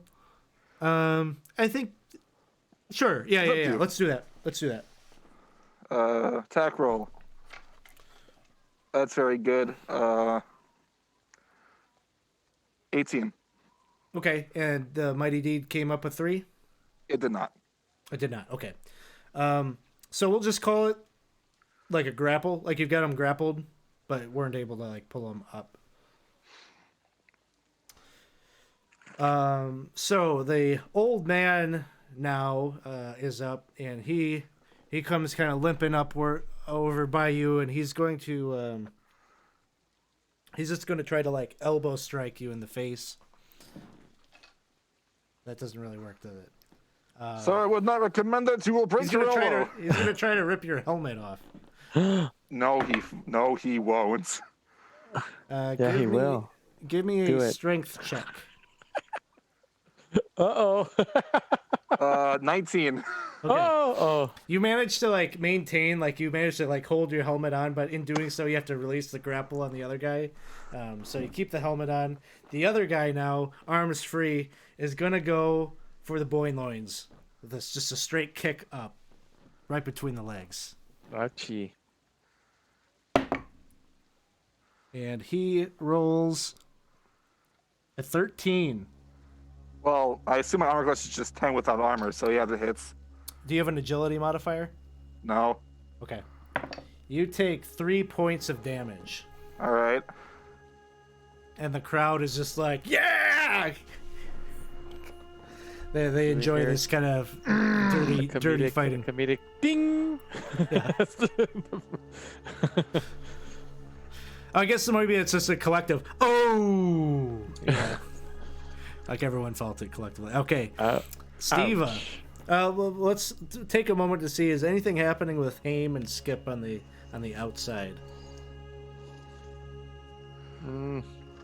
Not much. I think we're all just like reeling back, going, "Oh, we're gonna lose all our money, aren't we, Cliff?" Yeah, I think so.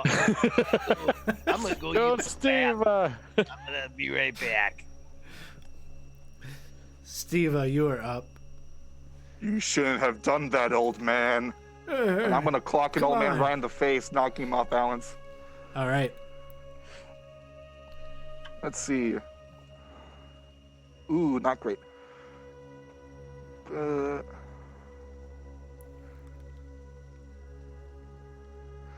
11. That'll hit. So I assume an unarmed strike's a D3. What I'm reading here. Yes. Yep. 2. 2 points. He is still up. And so, bloodied old man, his nose goes sideways, and a tooth goes flying out, and he's is that all you got? Come on! And You better watch your tongue, old man. He tries to sucker punch you in the gut. But 7 will miss. The other one at this point goes in and is trying to do kind of like a kidney strike on your back now that they've got you kind of in the middle of them. And that one also misses. Steve, you are up. I want to grab both the individuals and just whack them together.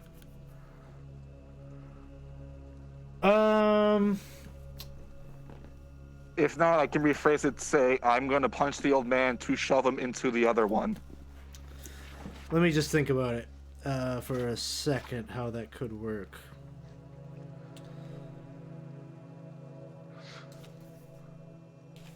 So, warrior. Where are these? Okay.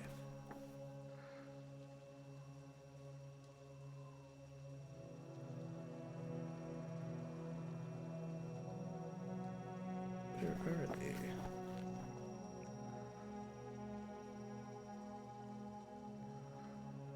Okay, here they are.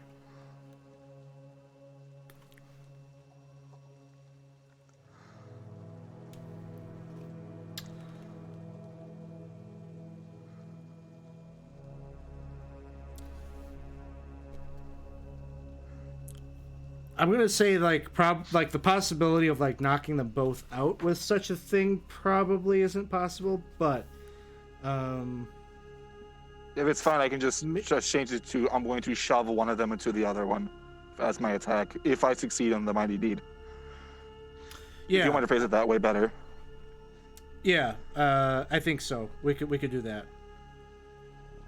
All right. I shall give my attack roll.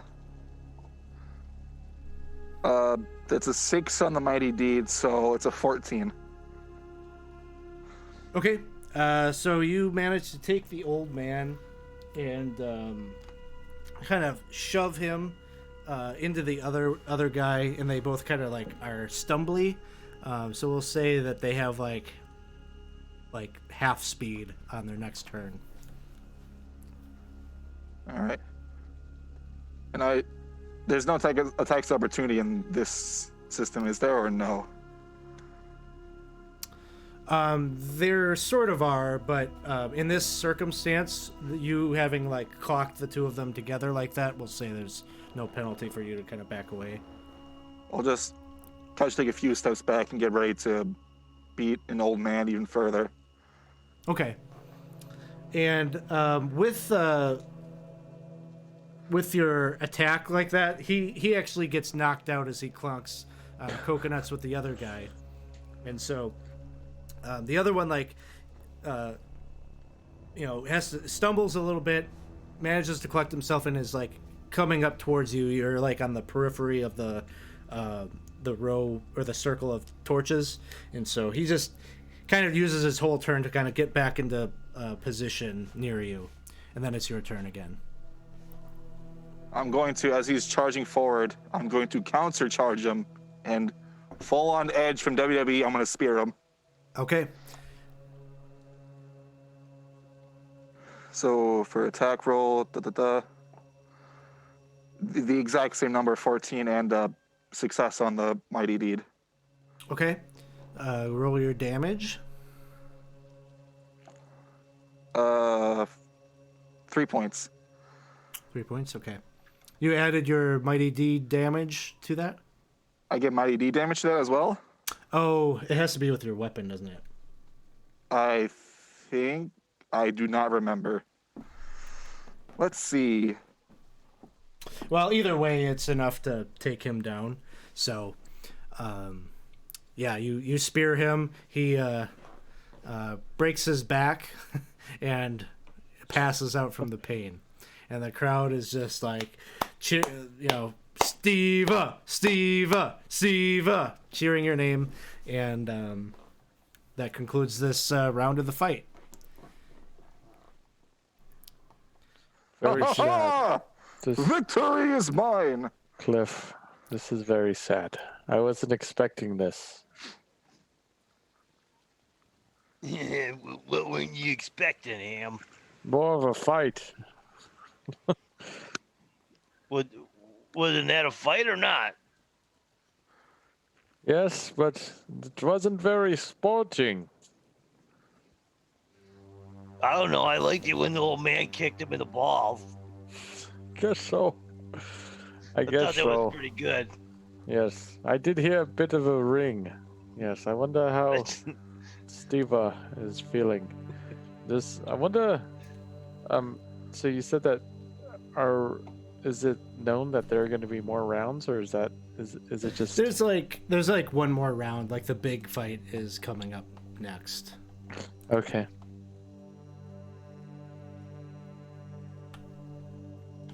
Give the big fight to Steva!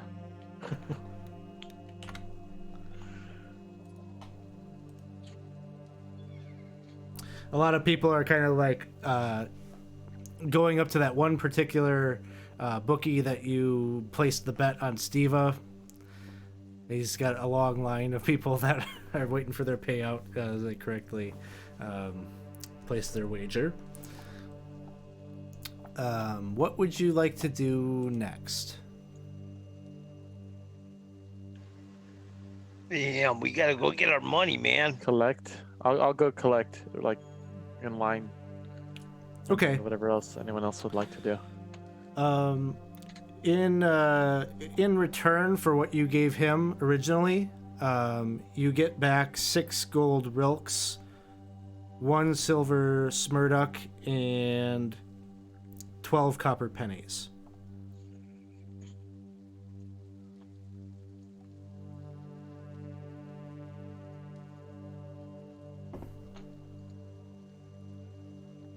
And I'll share that with the group and whatnot.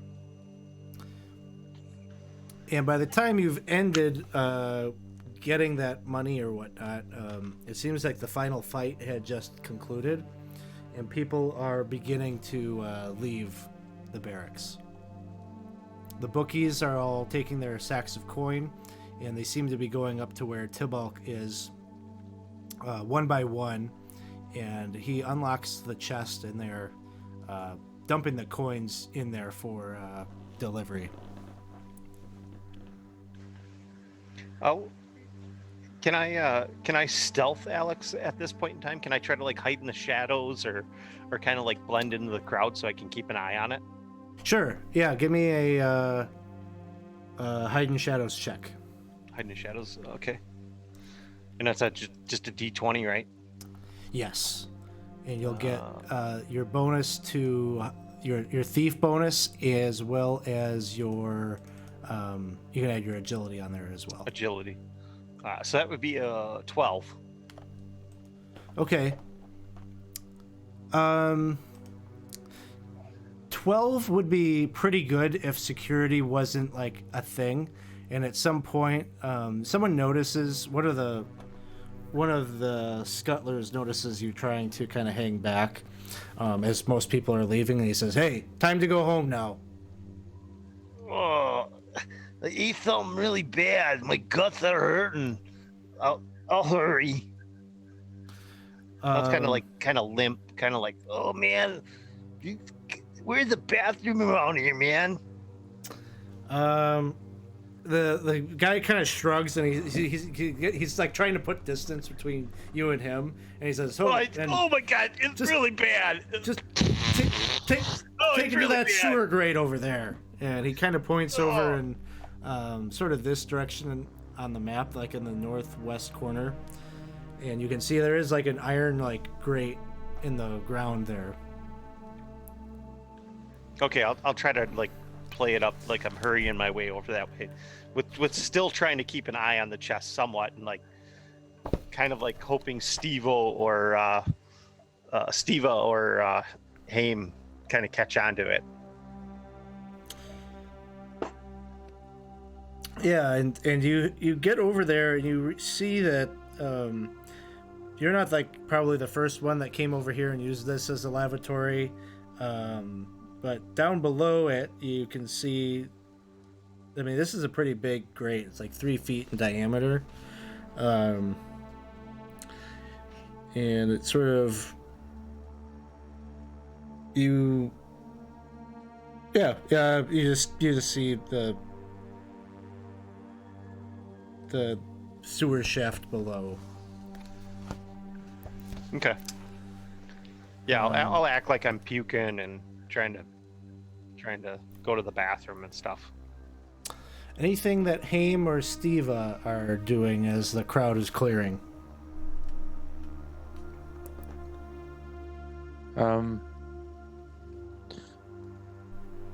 Maybe I'd go up to one of the guys, maybe the main bookie, and say, we might have missed an appointment with your big boss by accident. We were wondering maybe, or at least the little guy. He's a little guy. The bookie just looks at you and says, "I don't know what you're talking about. Take it up with Tibulk." Okay. And he's basically like heading over there himself right now to deposit his bag into the chest. Okay. Yeah, I guess I'd go over. And Tibulk looks at you and he says, "Well, that was an entertaining little bout that your friend here gave us. I don't know that we made so much money off of it, but that's... Yeah, sometimes you got to put an event like that on the ticket, you know. Draw in more people for next time." Yes. About next time, we were supposed to talk to gentleman about yay high, and he'd kind of start putting his hand down. We seem to miss an appointment in the morning. Wonder if he might still be around. Bald guy? Yes. Short? Yes. You have an appointment with Ipkish? Yes, Ipkish. Yes. What for? Something about helping the boss, maybe. I don't know anything about that. And he's just staring at you, and he's like trying to figure out what you're all about. You're just getting the sense that like this direct questioning him about one of his associates is like unusual. He's trying to figure out what the game is. So do you might know? It's like, so do you might maybe know where we could find? Oh, is this not? It's not copacetic. Should I? You have a good excuse for why you didn't meet with him. I just slept in a bit. Slept in a bit, huh? Sure did. I'm sorry. Well, I'll tell you what. I'm gonna see him tonight, and I will. What was it? What was your name? Oh, Doesn't matter. Guy with a helmet, beard, wizard, and that him. He's just pointing over at Skip, who's like shitting in the sewer or whatever. He's like, Yeah, I'm sure he'll know who I. Like he's got his pants around his ankles. He's like, ah, trying to hold on to the fence. And for being such scrawny individuals, they know how to fight dirty, and I'm a fan of that. As So- Steve will start making his way over. He just says, if he wants to see you, he'll be able to get a message to you. I'm sure. is a dagger a good thing or a bad thing? He left you a little gift, huh? It's quite nice, actually. And you just see he's like looking around and like making little head nods at various folks that might be here. Who are you He looking? says, "You have a good night." Okay, great. Well, And the last of the coins, it seems, is being like put into the chest, and they call forth some of those same slaves that they were using for the fighters are pulled over to lift the thing, and Tibalk, and it would appear about 8 or so scuttlers that are heavily armed. Well, not heavily armed. They got clubs and armor on, leather armor. They start to head out, transporting this chest on the poles. okay. Goodbye. He's gonna back up and go to... So, all right. Why are you okay? Who are you talking to? To Cliff. Are you okay, Cliff? Yeah, I'm all right, but they busted me, so they said I had diarrhea. I think it worked. Okay. I have a feeling that that knife wasn't a good thing. Might be in a bit of trouble. I don't like these guys. Let's attack them and we'll go with the king. They're not very nice. Yeah. Did you not understand that from my first interaction with them? That was the whole part of the plan. Oh, okay. Well, at least we're all on the same page now. Yeah, did you understand the triple cross? It's like, okay, so we cross in the king, and We then didn't, though. Don't we say double we did. cross the Cutler's back. Not really. We were never really with them. I guess it's either a single cross or a triple cross. No, but we we made just- them think we were with them. No, I honestly, I don't think they think we're with them. They gave us a knife, and now I think about it, it's not a good thing. So Why would they give us a weapon if it wasn't a good thing? They pretend the knife, pretend the door Hey, is your face. Buddy, Yeah. look at me. I'm being serious. I know what death threats are. Oh, okay. Yes, death threat. We're being threatened. Our lives. maybe we just need to be consistent with them. With who? What With about the what? Cutlers, the Scuttlers. How? In what way? Like, we're not afraid of you. Oh, you put a dagger at our door, really? Like, I shit in your sewer, like, majorly. So you say maybe we should go up to them and fight them? No, like make them think, like, hey, we're not afraid of you. We're gonna, You know, we're gonna work I don't have for a good. you. I'm not very good at that. What should I do? Like, lie? Okay, I'm good at. I'm okay at that. I guess. Okay, lie. All right. I'm not afraid of you. So next time, I'm not afraid of you. I'll work for you. Is that what you said? Yeah, it gets them every time.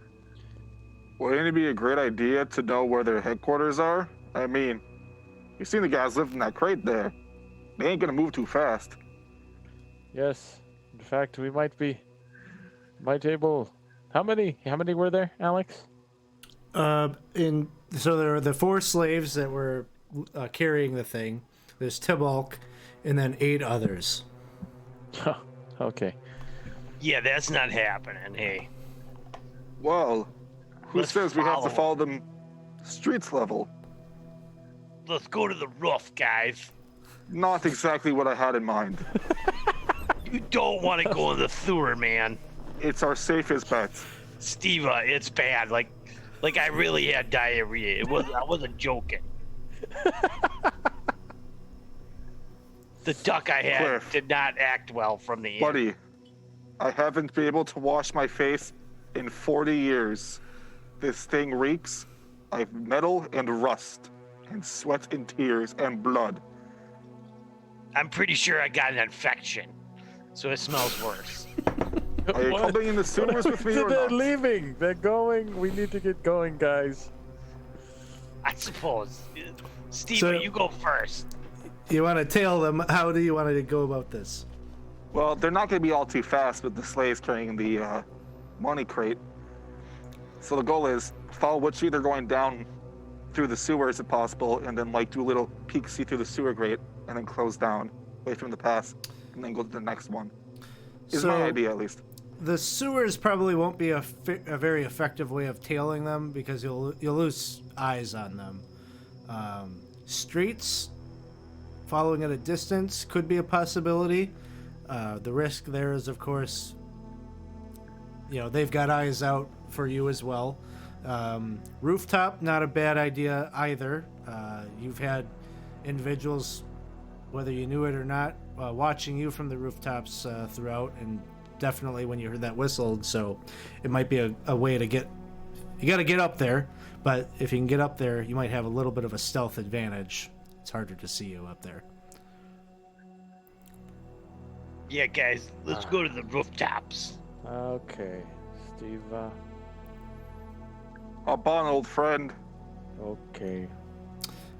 All right, so your Haim is so Steva's gonna have a little bit of a more difficult DC, but it would be a skip for you. It's a climb sheer surfaces check, and Steva agility check.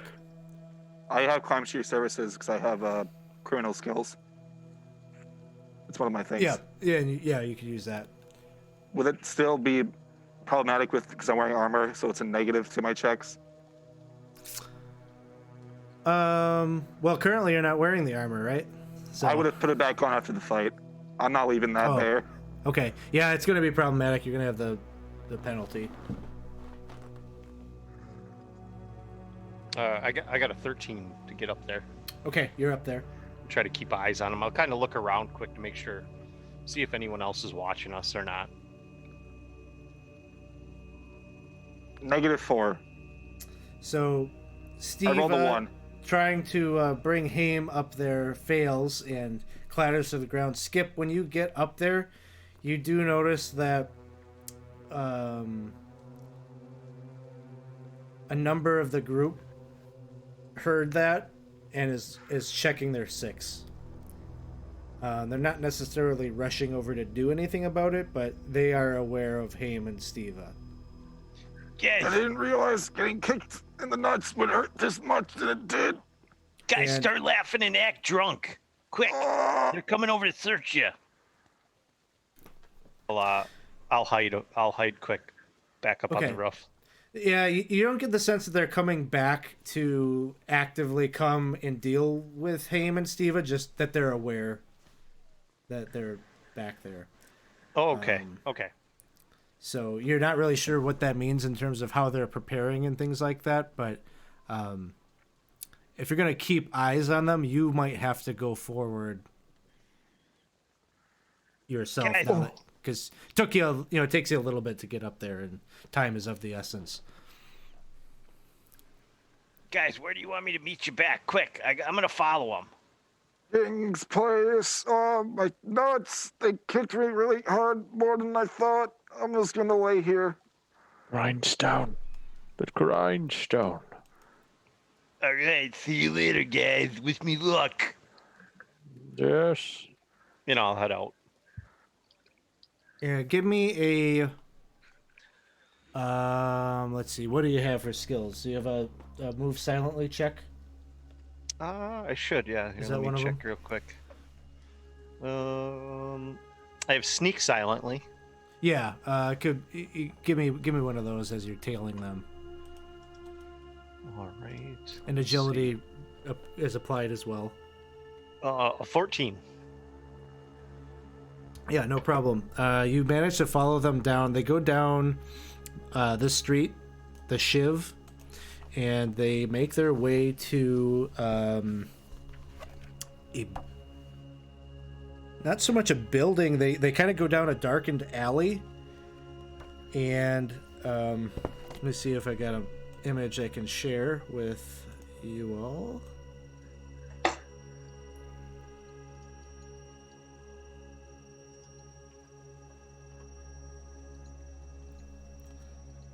Maybe I will put a mask on this one just so I can focus attention on what I sort of want you to see.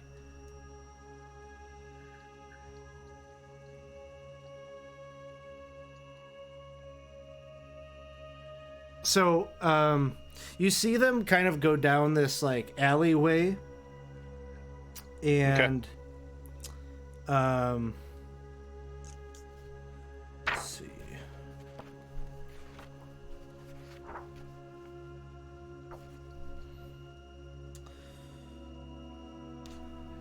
And they down the alleyway there are some narrow stone steps that they start to descend down. It seems like they kind of go down in like sort of a circular pattern underneath the street.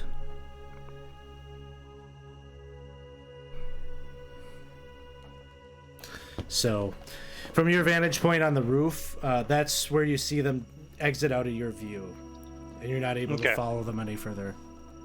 But you've got a general idea of like the entrance to whatever their lair is. Okay, so Skip would know that then?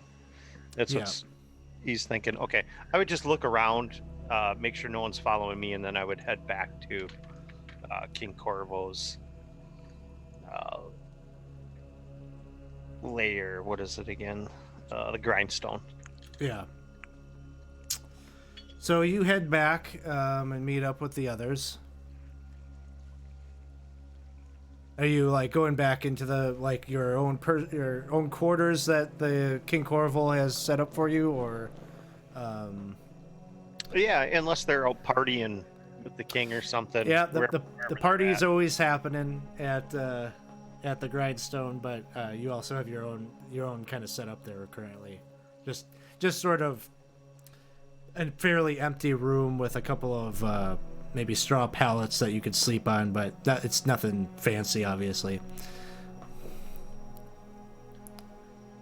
I would let them know where I followed them to, and that there's a circular stairway leading down, and that's as far as I could make it. Well, if they do indeed have a death threat on us, we may not be safe if we all sleep at once. I may recommend sleeping in shifts tonight. Make sure no one enters this room.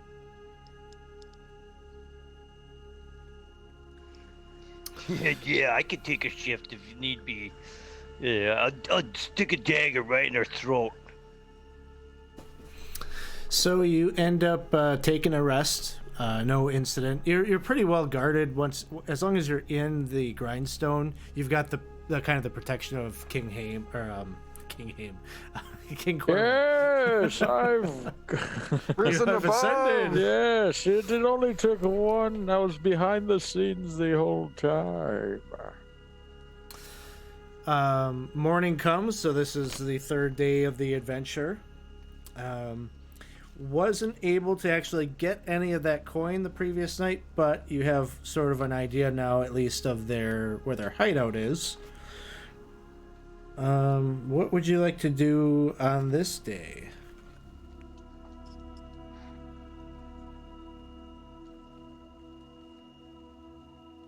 Hey, guys, Just in case you're maybe not wanting to follow up on that lead necessarily, King Corval suggested that there are multiple rackets and schemes and things like that of the Scuttlers that you might be able to pilfer some coin and disrupt. So you wouldn't necessarily have to do that one, although you are certainly more than welcome to try to find a way to get your hands on that coin as well from the pit fights. So, maybe we're thinking about this all wrong. Instead of trying to be sneaky and stealing coin, maybe just making a big ruckus and a mess, and it all might be enough to ruin any chance of them making money. What do you propose? Well, light things on fire, maybe? Large stinky clouds? Stealing? Looting? Punching people in the face? Yeah, let's go punch this small Yes, guy in I the figured face. you'd like that. Yeah. I slapped the beggar. Did you guys see that? He's blind. He didn't even see it coming. Not good. Yeah, No, that's a no-go. That's Yeah, I a low think- blow even for me. I think he's even my mortal enemy now. I think he kind of threatened me. I think he was real. Like, I think he's like a real dude.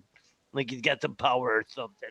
Well, he was a real dude. You punched him in the face. Yeah, but I didn't think he was blind, but he didn't flinch, so he was blind.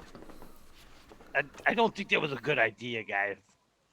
I need some more work at this. Maybe we'll go do that again today. And go slap another blind beggar. No, you said don't. No, it's the opposite of whatever you're thinking and saying. Let's do the opposite of that. So we're Well, not. here's gonna what I'm slap- thinking. Okay. If we want to follow up on the lead from the pit fights, they move the money at night, and I don't think they're going to be dumb enough to move it during the day. So they probably wouldn't have a chance to move it until nightfall again. And perhaps... Let me insert one detail. The pit fights happen once every 7 days. So it isn't a nightly thing that happens. That's not what I was trying to go for. I was thinking I just that- wanted to give you that detail so you understood that. There are other dealings that we could disrupt. Though we might have to be a bit more incognito, I fear. That is literally impossible for me. You can do it. Do you have a different helmet? No. Oh, I've That's- worn this for 40 years. that's right. Sorry. Yes. I could take off my hat. Have you considered a haircut? Yes. Let's see. Do you want me to help you with that? Little I'll do pull you out know like I've Spanky. been... Spanky. Your It's my sword name? long sword. Spanky. Mix Spanky to you. Actually, this is an actual disguise, you see. I could just take it off. Wait, what? Yes, and see, this. I always thought this is what a wizard looked like, so I figured I'd do it. But really, this is me. Sorry to disappoint you. Diva, I knew he was scamming us. Get him. No. Punch him in the face. It's not Mistake is scamming gold. you. It's more a sense of pride. I wasn't very good. I'm not good at what I do. No, we all kind of suck at it, but we're getting better. Okay. Steve is acting weird over here. He's taking No, stuff off. I have never felt so betrayed before. No, In all of didn't my fake years. It, Other Fake than it. my wife, you are a close second. fake it till you make it. Is that like a motivational poster or something? I heard of these things. They had them at that inn, but it was more like pick up your horse crap or you're gonna get fined. So it's very motivation. It's really motivational, yeah. I don't got any horses, but if I did, I'd probably pick up my horse crap. It's fair. Well, I guess I could Oh. go like this. I mean, it reminds me of another poster I saw. It was like, get out of hand, you lose your hand. You know what you say? Just, it's gone. So, if you're needing some options of things you could do, you could go and check out the hole where Skip saw the scuttlers go. You could try to get some more information on the streets if you're interested in finding the whereabouts of Ipkish or something like that. Totally something you could put a few leads out there to try to find out what he's up to. Maybe I don't know. Really limitless what leads or what types of information. Daytime is a good time to get info.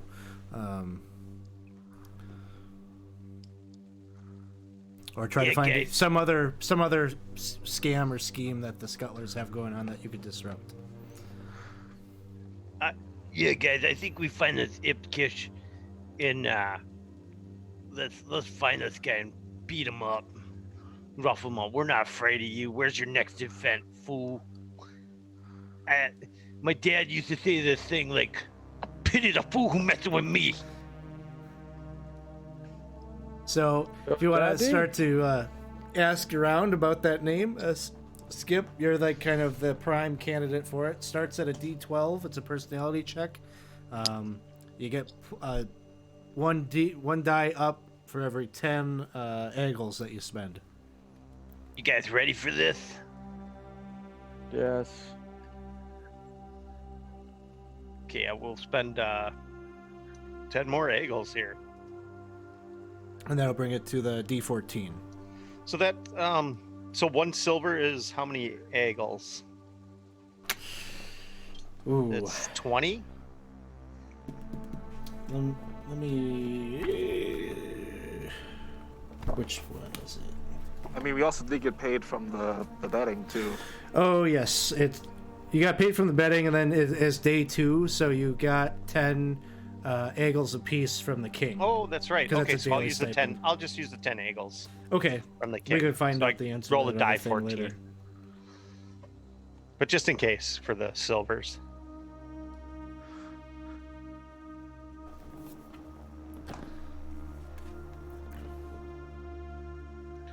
And then I'll have someone else ask the questions since Skip's not that great at that.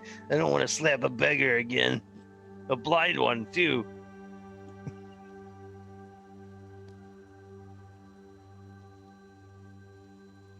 So 50 bronze eagles would equal 1 Smurdock. Okay, so we'll do yeah, I'll just do the 1. So it's a die 14. Okay. And let's see what we get. Well, it was a natural 20, so we got to re-roll that. And that's higher than a 14. So that would be a 6 plus the, what else do I get to it?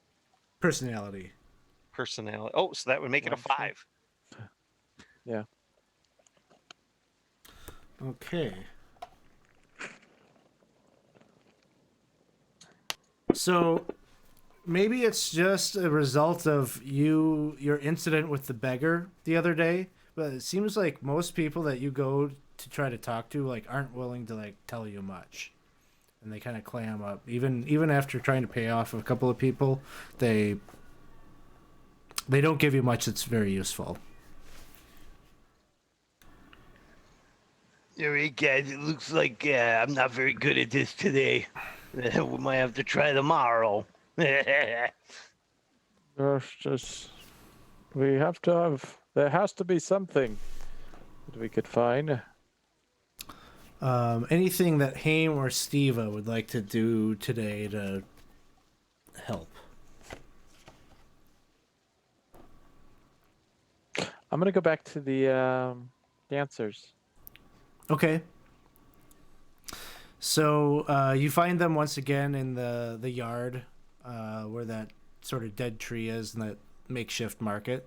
Once again, they're up to their same thing. It's like their daily routine. They're dancing there in the park.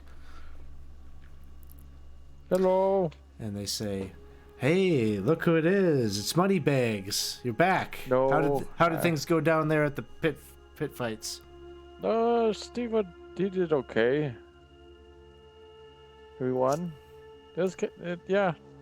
Pretty much we're looking to see if we can find any more coin, anything else maybe that the group might be up to. Oh, that's right. Sorry. Here you go. Thank you. You're wanna- welcome. You want to know more about the Scuttlers? What do you want to know about them? What else? What other things can we bet on, or other little dealings they have? Well, okay. There is a particular area of the slums that they go to fairly regularly, and it's sort of a sad affair if you ask me. You know about the rat god of Ilfmar? Well, if you don't, you should, because the rat god holds powerful sway. Not a god that I'd go trifling with, but these Scuttlers, they have no fear. Every once in a while they go and they pay a visit to the shrine of the rat god, and with food, scraps, things that many of us here in the slums may go there and give as offering for a little bit of good luck or a little bit of a blessing from the rat god. And there's he might be an Ilfmarthian himself, old man that's a caretaker of the shrine, blind, who they take advantage of every day, or not every day, but every so often they'll go and pay a visit there, take money out of his pan, and just leave fruits and vegetables as if they're one of all the other worshippers. Well, I'd say that's a good way. I don't. Yes, thank you. But which way is the shrine? And she gives you like directions. She says, just head down off Squalor Row. You'll be able to find it. Just kind of tucked in a back alley. If you're looking for it, you'll find it. Yes. Okay. Yeah. The arrow points on the map. Yes. Thank you. Very good dancing again. Keep it up. Little bow, and they right back at it. Although you've probably fulfilled their need for earning any more coin the rest of the day, but they keep at it. All right. Gentlemen, I have a bit more information. Something maybe I could get behind a bit more. They seem to be taking the coin from a shrine. The shrine of the Rat King. This poor blind man is almost getting slapped in the face every day. I Nothing only good. slapped him once, Haim. Well, I still didn't not slap very him every nice. day. Well, these buffoons are doing it every day. They take his money. They pretend that they're there to help, and to give offerings, but instead they just steal the coin. Maybe we might be able to talk to this gentleman, and maybe even more so, we might be able to disrupt this tomfoolery. Yeah, but if that guy sees me again, or I mean, I could change my voice a little bit. Like I could go a little, Doesn't I could go a see little you. higher. You There know, I might be could be like, There might be more than one blind man. In the... That does remind me indeed. What do we call you today? today I'm back to Vern. You're back to Vern. Yeah, Vern. Vern today. I Yes. think Vern's a great name. Well, I might have to change it permanently. Ah, this is definitely a plan I can get behind. So, You're so up where's front. this shrine? Hey, it's well, what they told me, it's right down Squalor Road, down an alley. You'll find it. You'll know it when you see it. well, let's what do you think, Steve? Hey, it gets me to a chance to knock a few heads and make them roll, I'm all for it. All right, so you make your way down to Squalor Row, and kind of just as you're turning a corner and getting onto the street, you see 4 individuals kind of heading towards where your destination was. One of them is a titan of a man, just physically,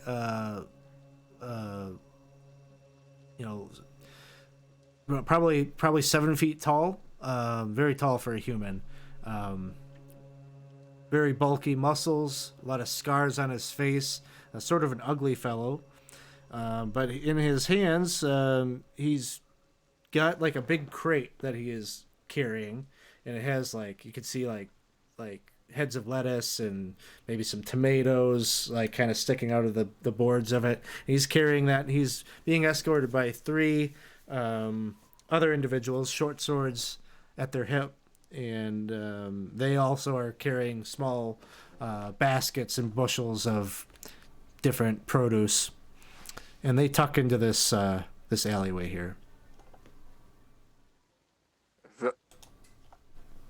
If you're probably as astute as me, I'm pretty sure they're carrying more than just cabbages underneath all of those. Did you? They're not Did you even in see that season guy? yet. That guy's got to work out. I can tell. That man indeed does not skip leg day. That's what I'm saying. Why do you carry so many cabbages? Well, the idea is that you give offerings to the Rat King, I hear. And we don't recognize... Do we recognize the way they're dressed? They look different, maybe? Oh, I mean, make an intelligence check.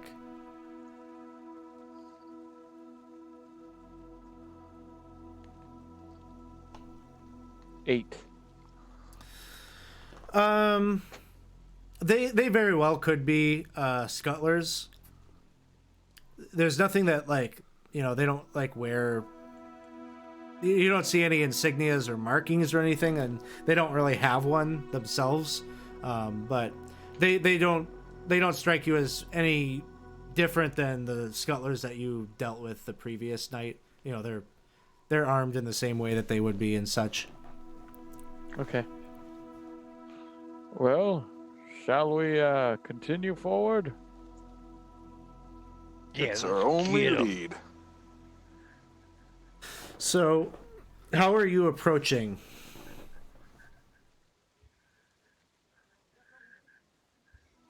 I'm just walking up unless someone stops me. Okay, so the stealth is not a factor here. Skip's gonna go to the roof. Okay. Give a climb sheer surfaces check. How about Haim? Him will be behind Steve. That's a 16 for me. Okay, you're up there. So you're kind of the cat perch. You're looking down. The Haim and Steva, you enter in from the ground level into this alleyway, and as you are making your way into the kind of this alleyway, opens up, and you can see in the center of this sort of cul-de-sac here, there is a stained marble column that stands in the center of a dirty, forgotten courtyard. The courtyard is littered with refuse, half-empty bottles of wine, and the strange sweet meats. There is a constant carpet of rats that kind of swarm in and out of the square, feasting on many of the offerings and things that have been left behind by people here as offerings. Seated at the base of the column is an ancient man dressed in a soiled toga, cupping a wooden bowl in his hands. Rats are he's kind of like the woman from Home Alone 2. He's just got these rats that are crawling up on in his hair and on his body, and it's just, yeah, he's not perturbed by it at all. All the while this is happening, the statue of a golden rat sits high atop the column. So it's on top of the column, and it's made of pure gold. And it seems like it almost gives us feel that it is looking down on the courtyard, watching the proceedings of the glittering of the feasting that is happening. And yeah, you see the large bruiser and the other three are setting down. They're unloading some of these offerings at the base of the column. And one of them is right over by the bowl of the blind man, who has it held up and seems like he's like looking in the bowl and picking out individual coins and putting them in a bag.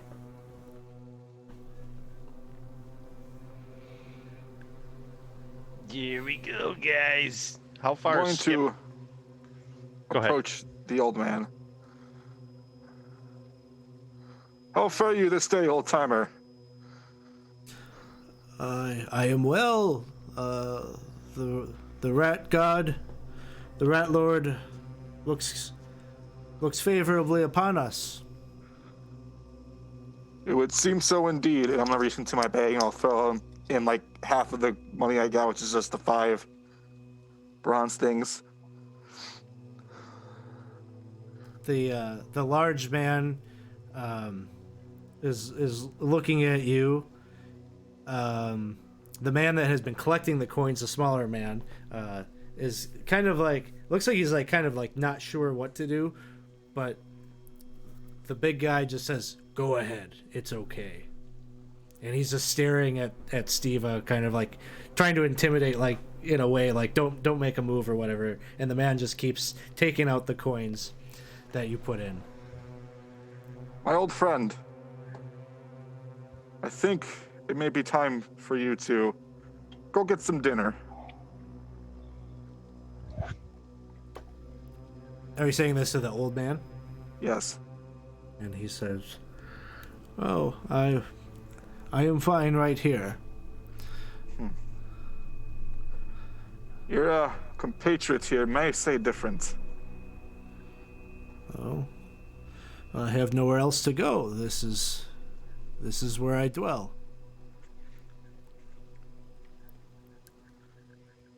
If no one stops Steve, he's going to turn to the other man who's taking the coins and just cleave with his sword. All right, Unless someone says something. Make an attack I roll. mean, yeah. I mean, at the same time, I would say that Haim is like reaching in his pocket, trying to find, and you just hear like this tambourine start coming out. And with this attack roll, he's going to try and throw the man against the wall as he's taking his cleave. Sounds good. Let's see it.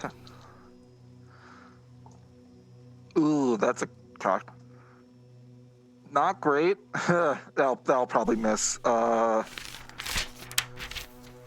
to hit, but I succeed on the mighty deed. 10 unfortunately will miss. And at this point, we'll roll initiative. Is initiative a D20 yet too? Yep. Okay. Oh, great.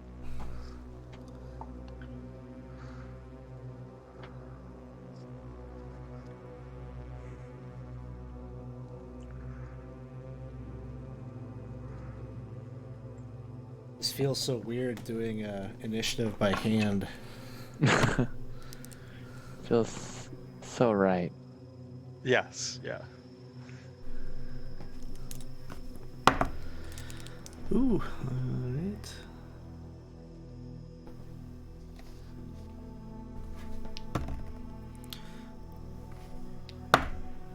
And Skip, what did you have? I got a 17.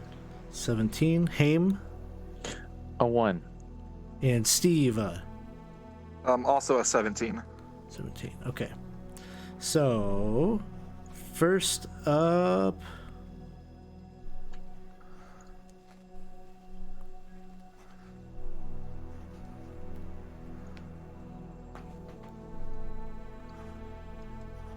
First up is one of the scuttlers draws short sword and goes to try to attack Steve.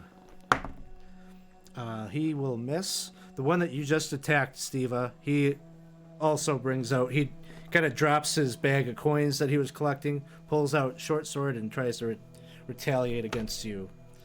Misses. I've been rolling terrible tonight. Next up is Skip. If I'm within 30 feet, or would I be within 30 feet of the guy that had the? Actually, I'd go after the guy that had the bag of money. Okay, so you're on the roof currently. Do you have like a ranged thing you're using, or are you dropping down and getting over there? Yeah, I have some darts, so I want to throw a dart at him. Sure. Kind of like at the back of his neck area. Okay. So that's not a natural 20, but an unnatural 20. Okay, that'll hit. And then it's just a 1d4. No modifier to that, right? No modifier to that. So it's a 2. 2. Okay. He is still up.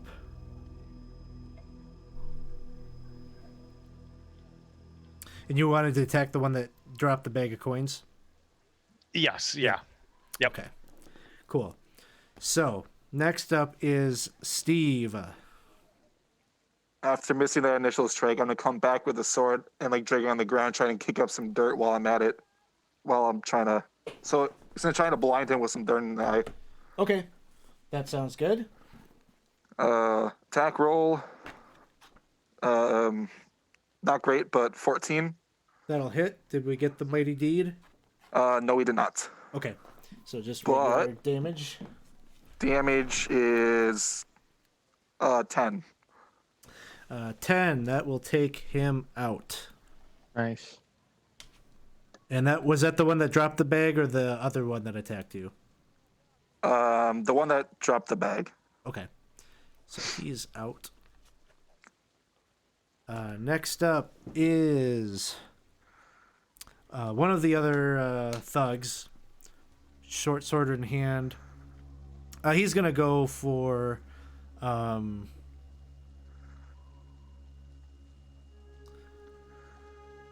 they're all just gonna gang up on Steve and rolls a 16 to hit. That is my armor class.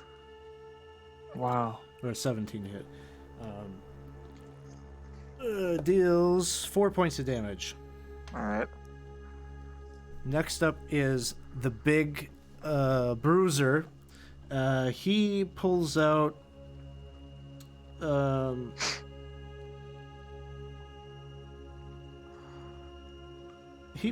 couple of daggers, and he's looking up.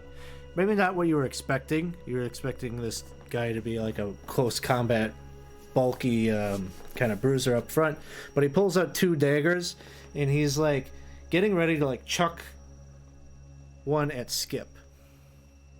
So he throws a dagger up your way. First one misses, but as he was throwing that one, his hand was in his pocket to grab another, and with his left hand, he's throwing another up there. So he's got 2 action dice, but both miss. Haim, it is your turn. Haim goes and he has his tambourine in this hand. And he's making all these movements. And then he just snaps his fingers with the other hand and throws a flaming hands on the bruiser. Okay. Let's see. Any spell burn? Not yet. We'll get there. All right. So go ahead and roll a d20. You're going to add your level plus your intelligence modifier to that. All right, so a 2. Hey, nat 20. Nice. Nat 20. Okay. So a total of 22? Yes.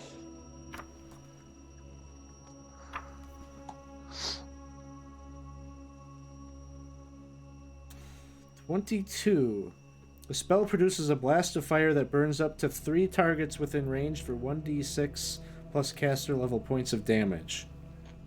All other targets must be within 10 feet of one another. So you can actually hit all of them. Okay, Nice. so I make this move. And 3 swirling tornadoes go after all 3 of the guys. And it's a. Do I have to roll each damage Yep, for each one? 3 separate ones. So let's start So with the big guy. It's that plus what? It's that plus one. Plus 1. Yep. 3 for the first one. Okay. He's still up. 3 for the second one. He's still up. And 6 for the. No, I'm sorry. 5 for the last one. 5 for the last one. Oh, I'm Okay. sorry. Was it a D6? D6. Oh, I'm doing a D4. Well. Oh, yeah, you can do them over. All right, sounds good. Oh, in that case, 6 for the first one. Okay. So that was the big guy. Yeah, 2 for the second one. And 3 for the third one. Okay. So they all take the brunt of these torrents of flame that you drop on them. Very nice. You get a fleeting luck for that because you rolled the natural 20. Okay. Next up is we're back to the top, I think. So one of the thugs that just got hit by that, still on Steva with the short sword, takes a swing. 17 to hit. 3 points of damage. And then Skip, it's your turn. Am I able to attack and then run away, or do I just have to run away? Or You can't break up your movement in DCC. It's like a move and then an action, or an action and then a move. okay.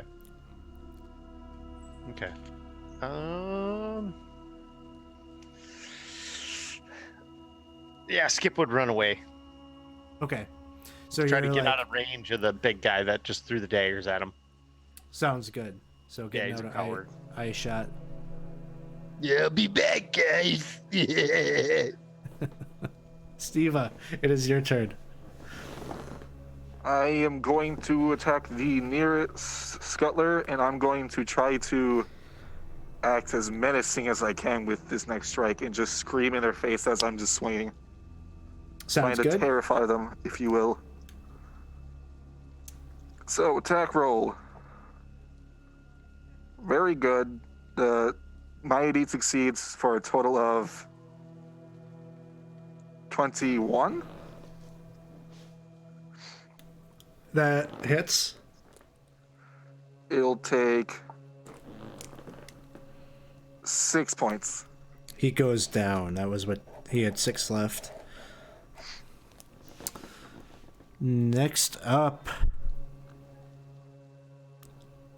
we have one more is attacking you, Steve. The last one that's up near you. Ooh, and he gets a crit. Uh-oh. Monster crit table.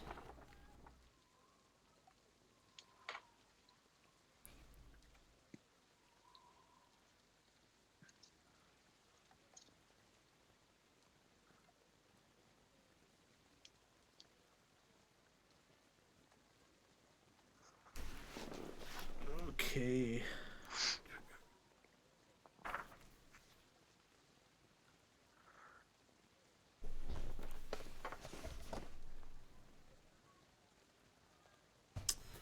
We'll just have him roll.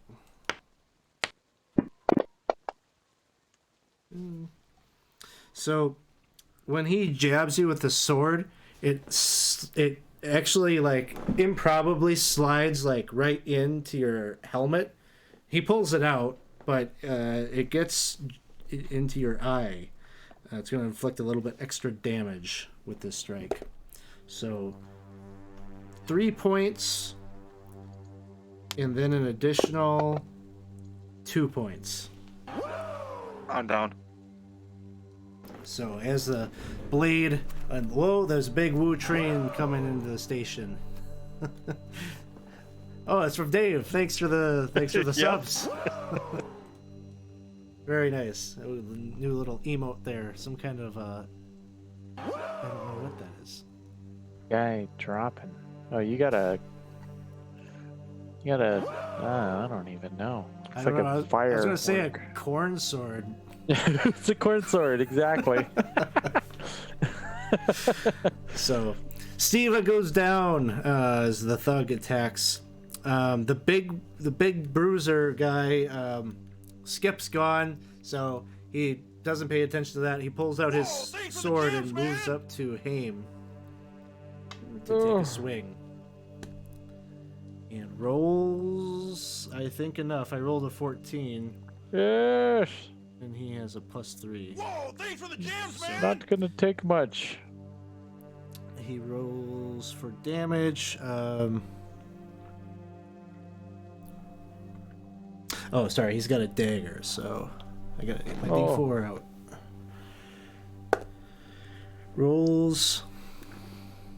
Whoa, thanks 5 points. No. Yeah, 5 points of damage. Oh! And he falls and faints dead. He's Or down. not dead, but he's down. Sounds good. So, there are 2 opponents down there. Next up would be Skip.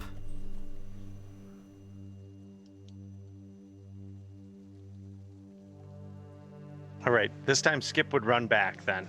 He wants to see what happened. And you're looking down into the courtyard. You can see the big guy is up. Looks like he had just stuck a dagger into Haim's side. Steve is like on the ground, and you see like some blood kind of dripping out from under his helmet. Okay. Can I kind of like I'm trying to do this stealthily, so like he wouldn't hear me. I don't get an attack or anything, right? This is my turn. Yeah. Give me a stealth check. Okay.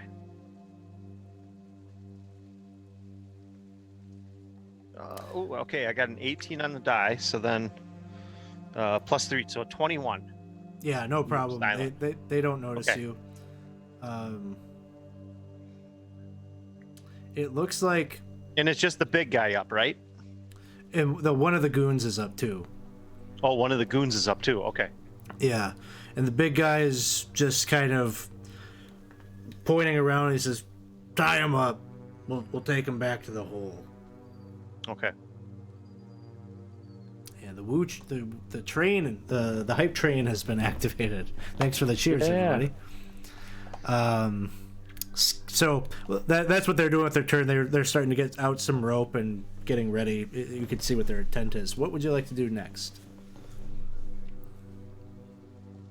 Whoa, thanks for the jams, man! Oh, You're muted. Ed just pushed us over to hype level 2. Oh, there we go. Hype. Didn't expect that to happen. Yeah, I want to try to take the big guy. I want to try to take the big guy out. I want to try to throw a dart at him. Okay. To see if I can take him out or not.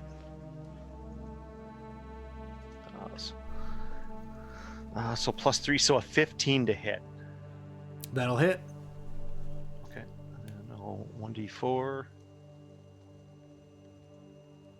Oh, so I got max. So I do add my agility modifier to that for damage, or just Not for Just damage. not for damage. So just a 1d4. So I got 4 points of damage on him. Okay. Arrow or the dart definitely lands in his neck, and he has kind of a strained look on his face as he pulls it out, and he's got blood dripping down from one of the large veins in his neck. But he's looking up at you now, and he's going to be a coming. So.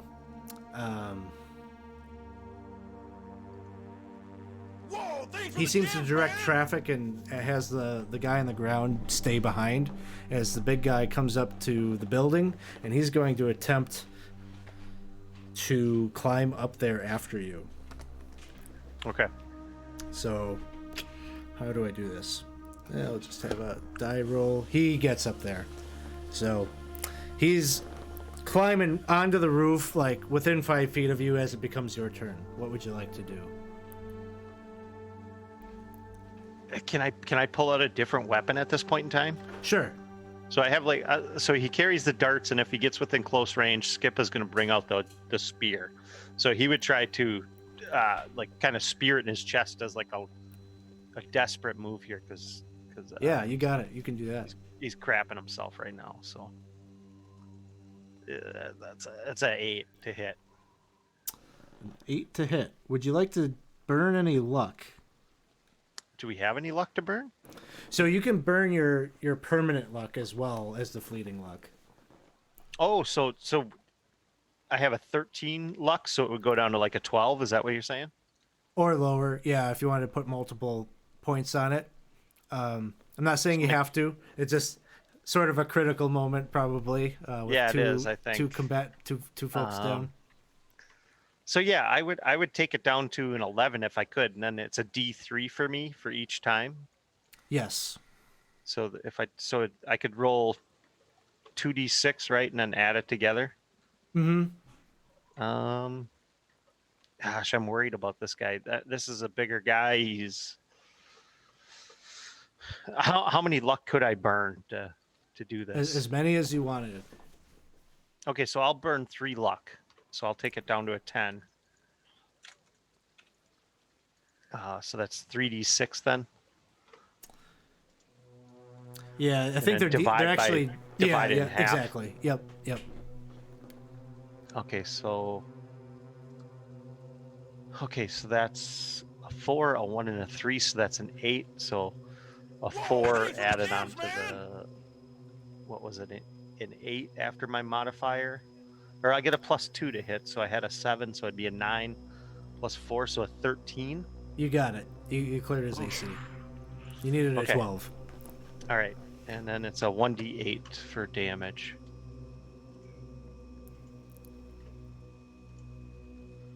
For 4 points of damage. 4 points. He's still up.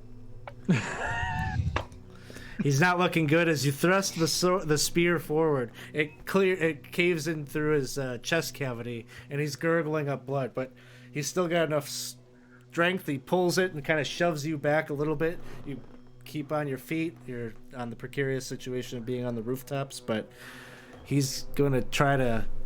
He's got his dagger in hand, and he's gonna try to swing it at you.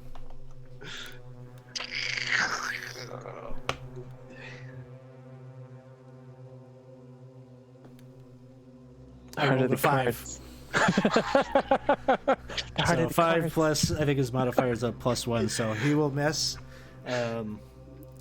You get the sense the guy on the ground is looking up. He saw that big strike that you put on the big guy, and so he's looking on with interest as it becomes your turn. Ooh, oh gosh. Ooh. Chris Jones, buy some fleeting luck. Damn you! Crack open He's an cheering. IPA. He's got the You got the- experience for it. Yeah, come on. Killing me here. Okay, here we go. This is a die 20. I got the spear in hand yet. I'm gonna. Yep. Oh. That's a natural 20. You got a natural 20. I got So a you get- natural 20. So you get a point of fleeting luck, and All right. what was your crit die? 1d10. Okay. And crit table 2. Okay, go ahead and roll that. So 1d10. Yep, I got a 4. you got a 4. So this is a blow to the chest staggers the foe. You make an immediate free attack. You may not need to. I'll let you trade that into pushing him off the roof. Yeah, I want to like. And he'll take damage from that. That can be kind of the Yeah, refillable Skip's like, He's like, yeah, just do that shit. Trying to be as creepy as possible. Like, I'm coming for you next, little man. So go ahead and you could roll your damage.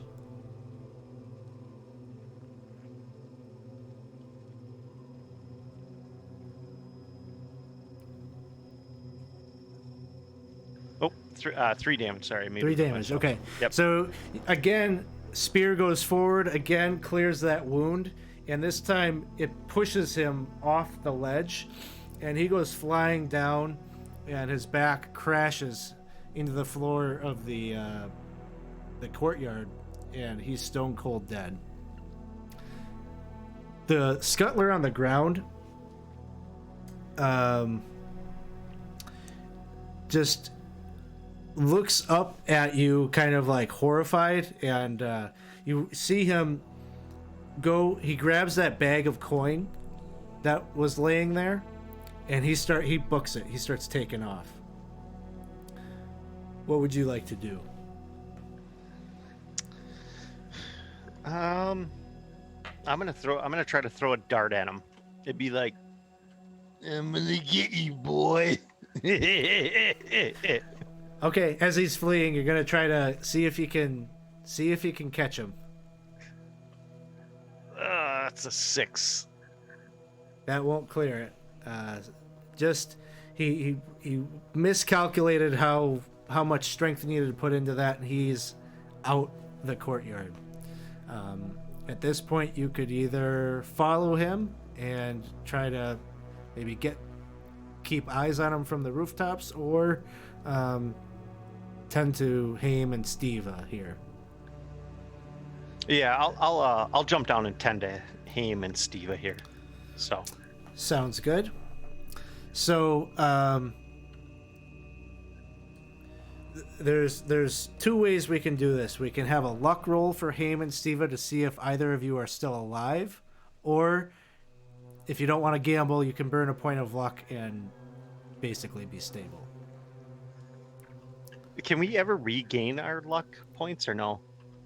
Not really regain. There's opportunities to get luck, but there's no healing mechanism except for you actually there is. A thief will regain luck. Oh, okay. And I think you're getting some fleeting luck tokens here. Yeah. So you could use those and burn those to get the stabilization basically. Okay.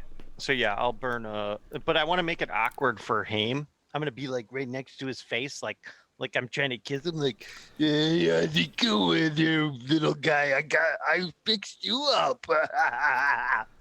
Oh. What? You brought me back? Do I have Why? to roll or? Oh, did he bring me back? I don't know. Well, the chat bought Ed bought 2 fleeting luck. Okay, so I'll use So I think we could just call it that those 2 get burned to bring Haim and Siva back. okay. So Back yeah, to we'll burn consciousness. those 2. Thanks, Ed. So we're over the time that I said we would go tonight. So sorry about that. I just wanted to get us to this is like kind of a perfect stopping point, having had this happen. So basically, you kind of stopped them from getting this coin, which is good. They had a bag of coins there that he took off with, but for the most part, you stopped this robbery of this blind man here, and this was kind of a big showy way of doing it. And so, when you return back to the King of the Knives, what was it, Jorval? There's been a lot of names. Corval? King Corval. Corval. When you turn back to him, he'll be ecstatic that this happened and that you took out a couple of the scuttlers, because it will put a little bit of intimidation behind the knives and maybe cause them to think twice. But I think this tale is not yet over, so I'm hoping that the three of us or the four of us can maybe schedule a second part 2 of this so that we can see what happens next, and we'll pick back up with what Corval has to say next.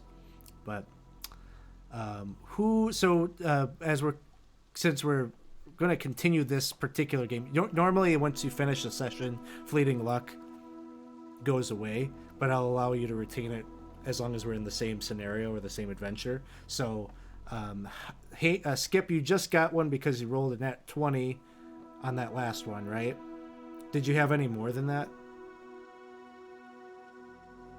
I think you're muted again. Oh, yes, that was my only one so far. Okay, and Haim, you had one. I have one still.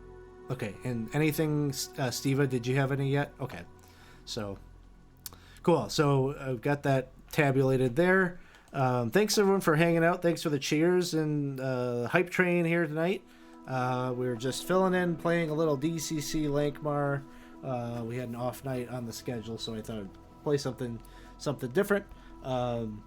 Come back tomorrow night. We'll have some Gamma World in 4th edition being played here at 7 with Ed. So I get to play in that. And Isaac, you're coming to hang out too? So cool.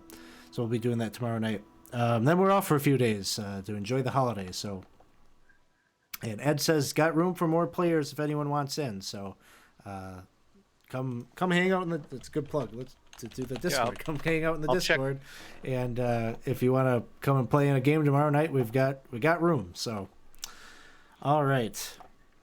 Let's see. Do we have anyone we can go give a raid to? I wonder.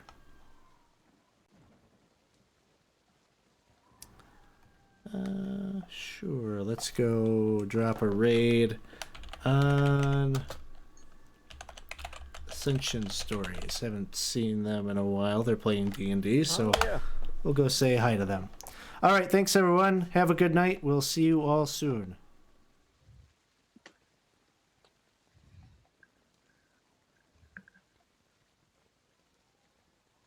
There we go. Nice. Be right back.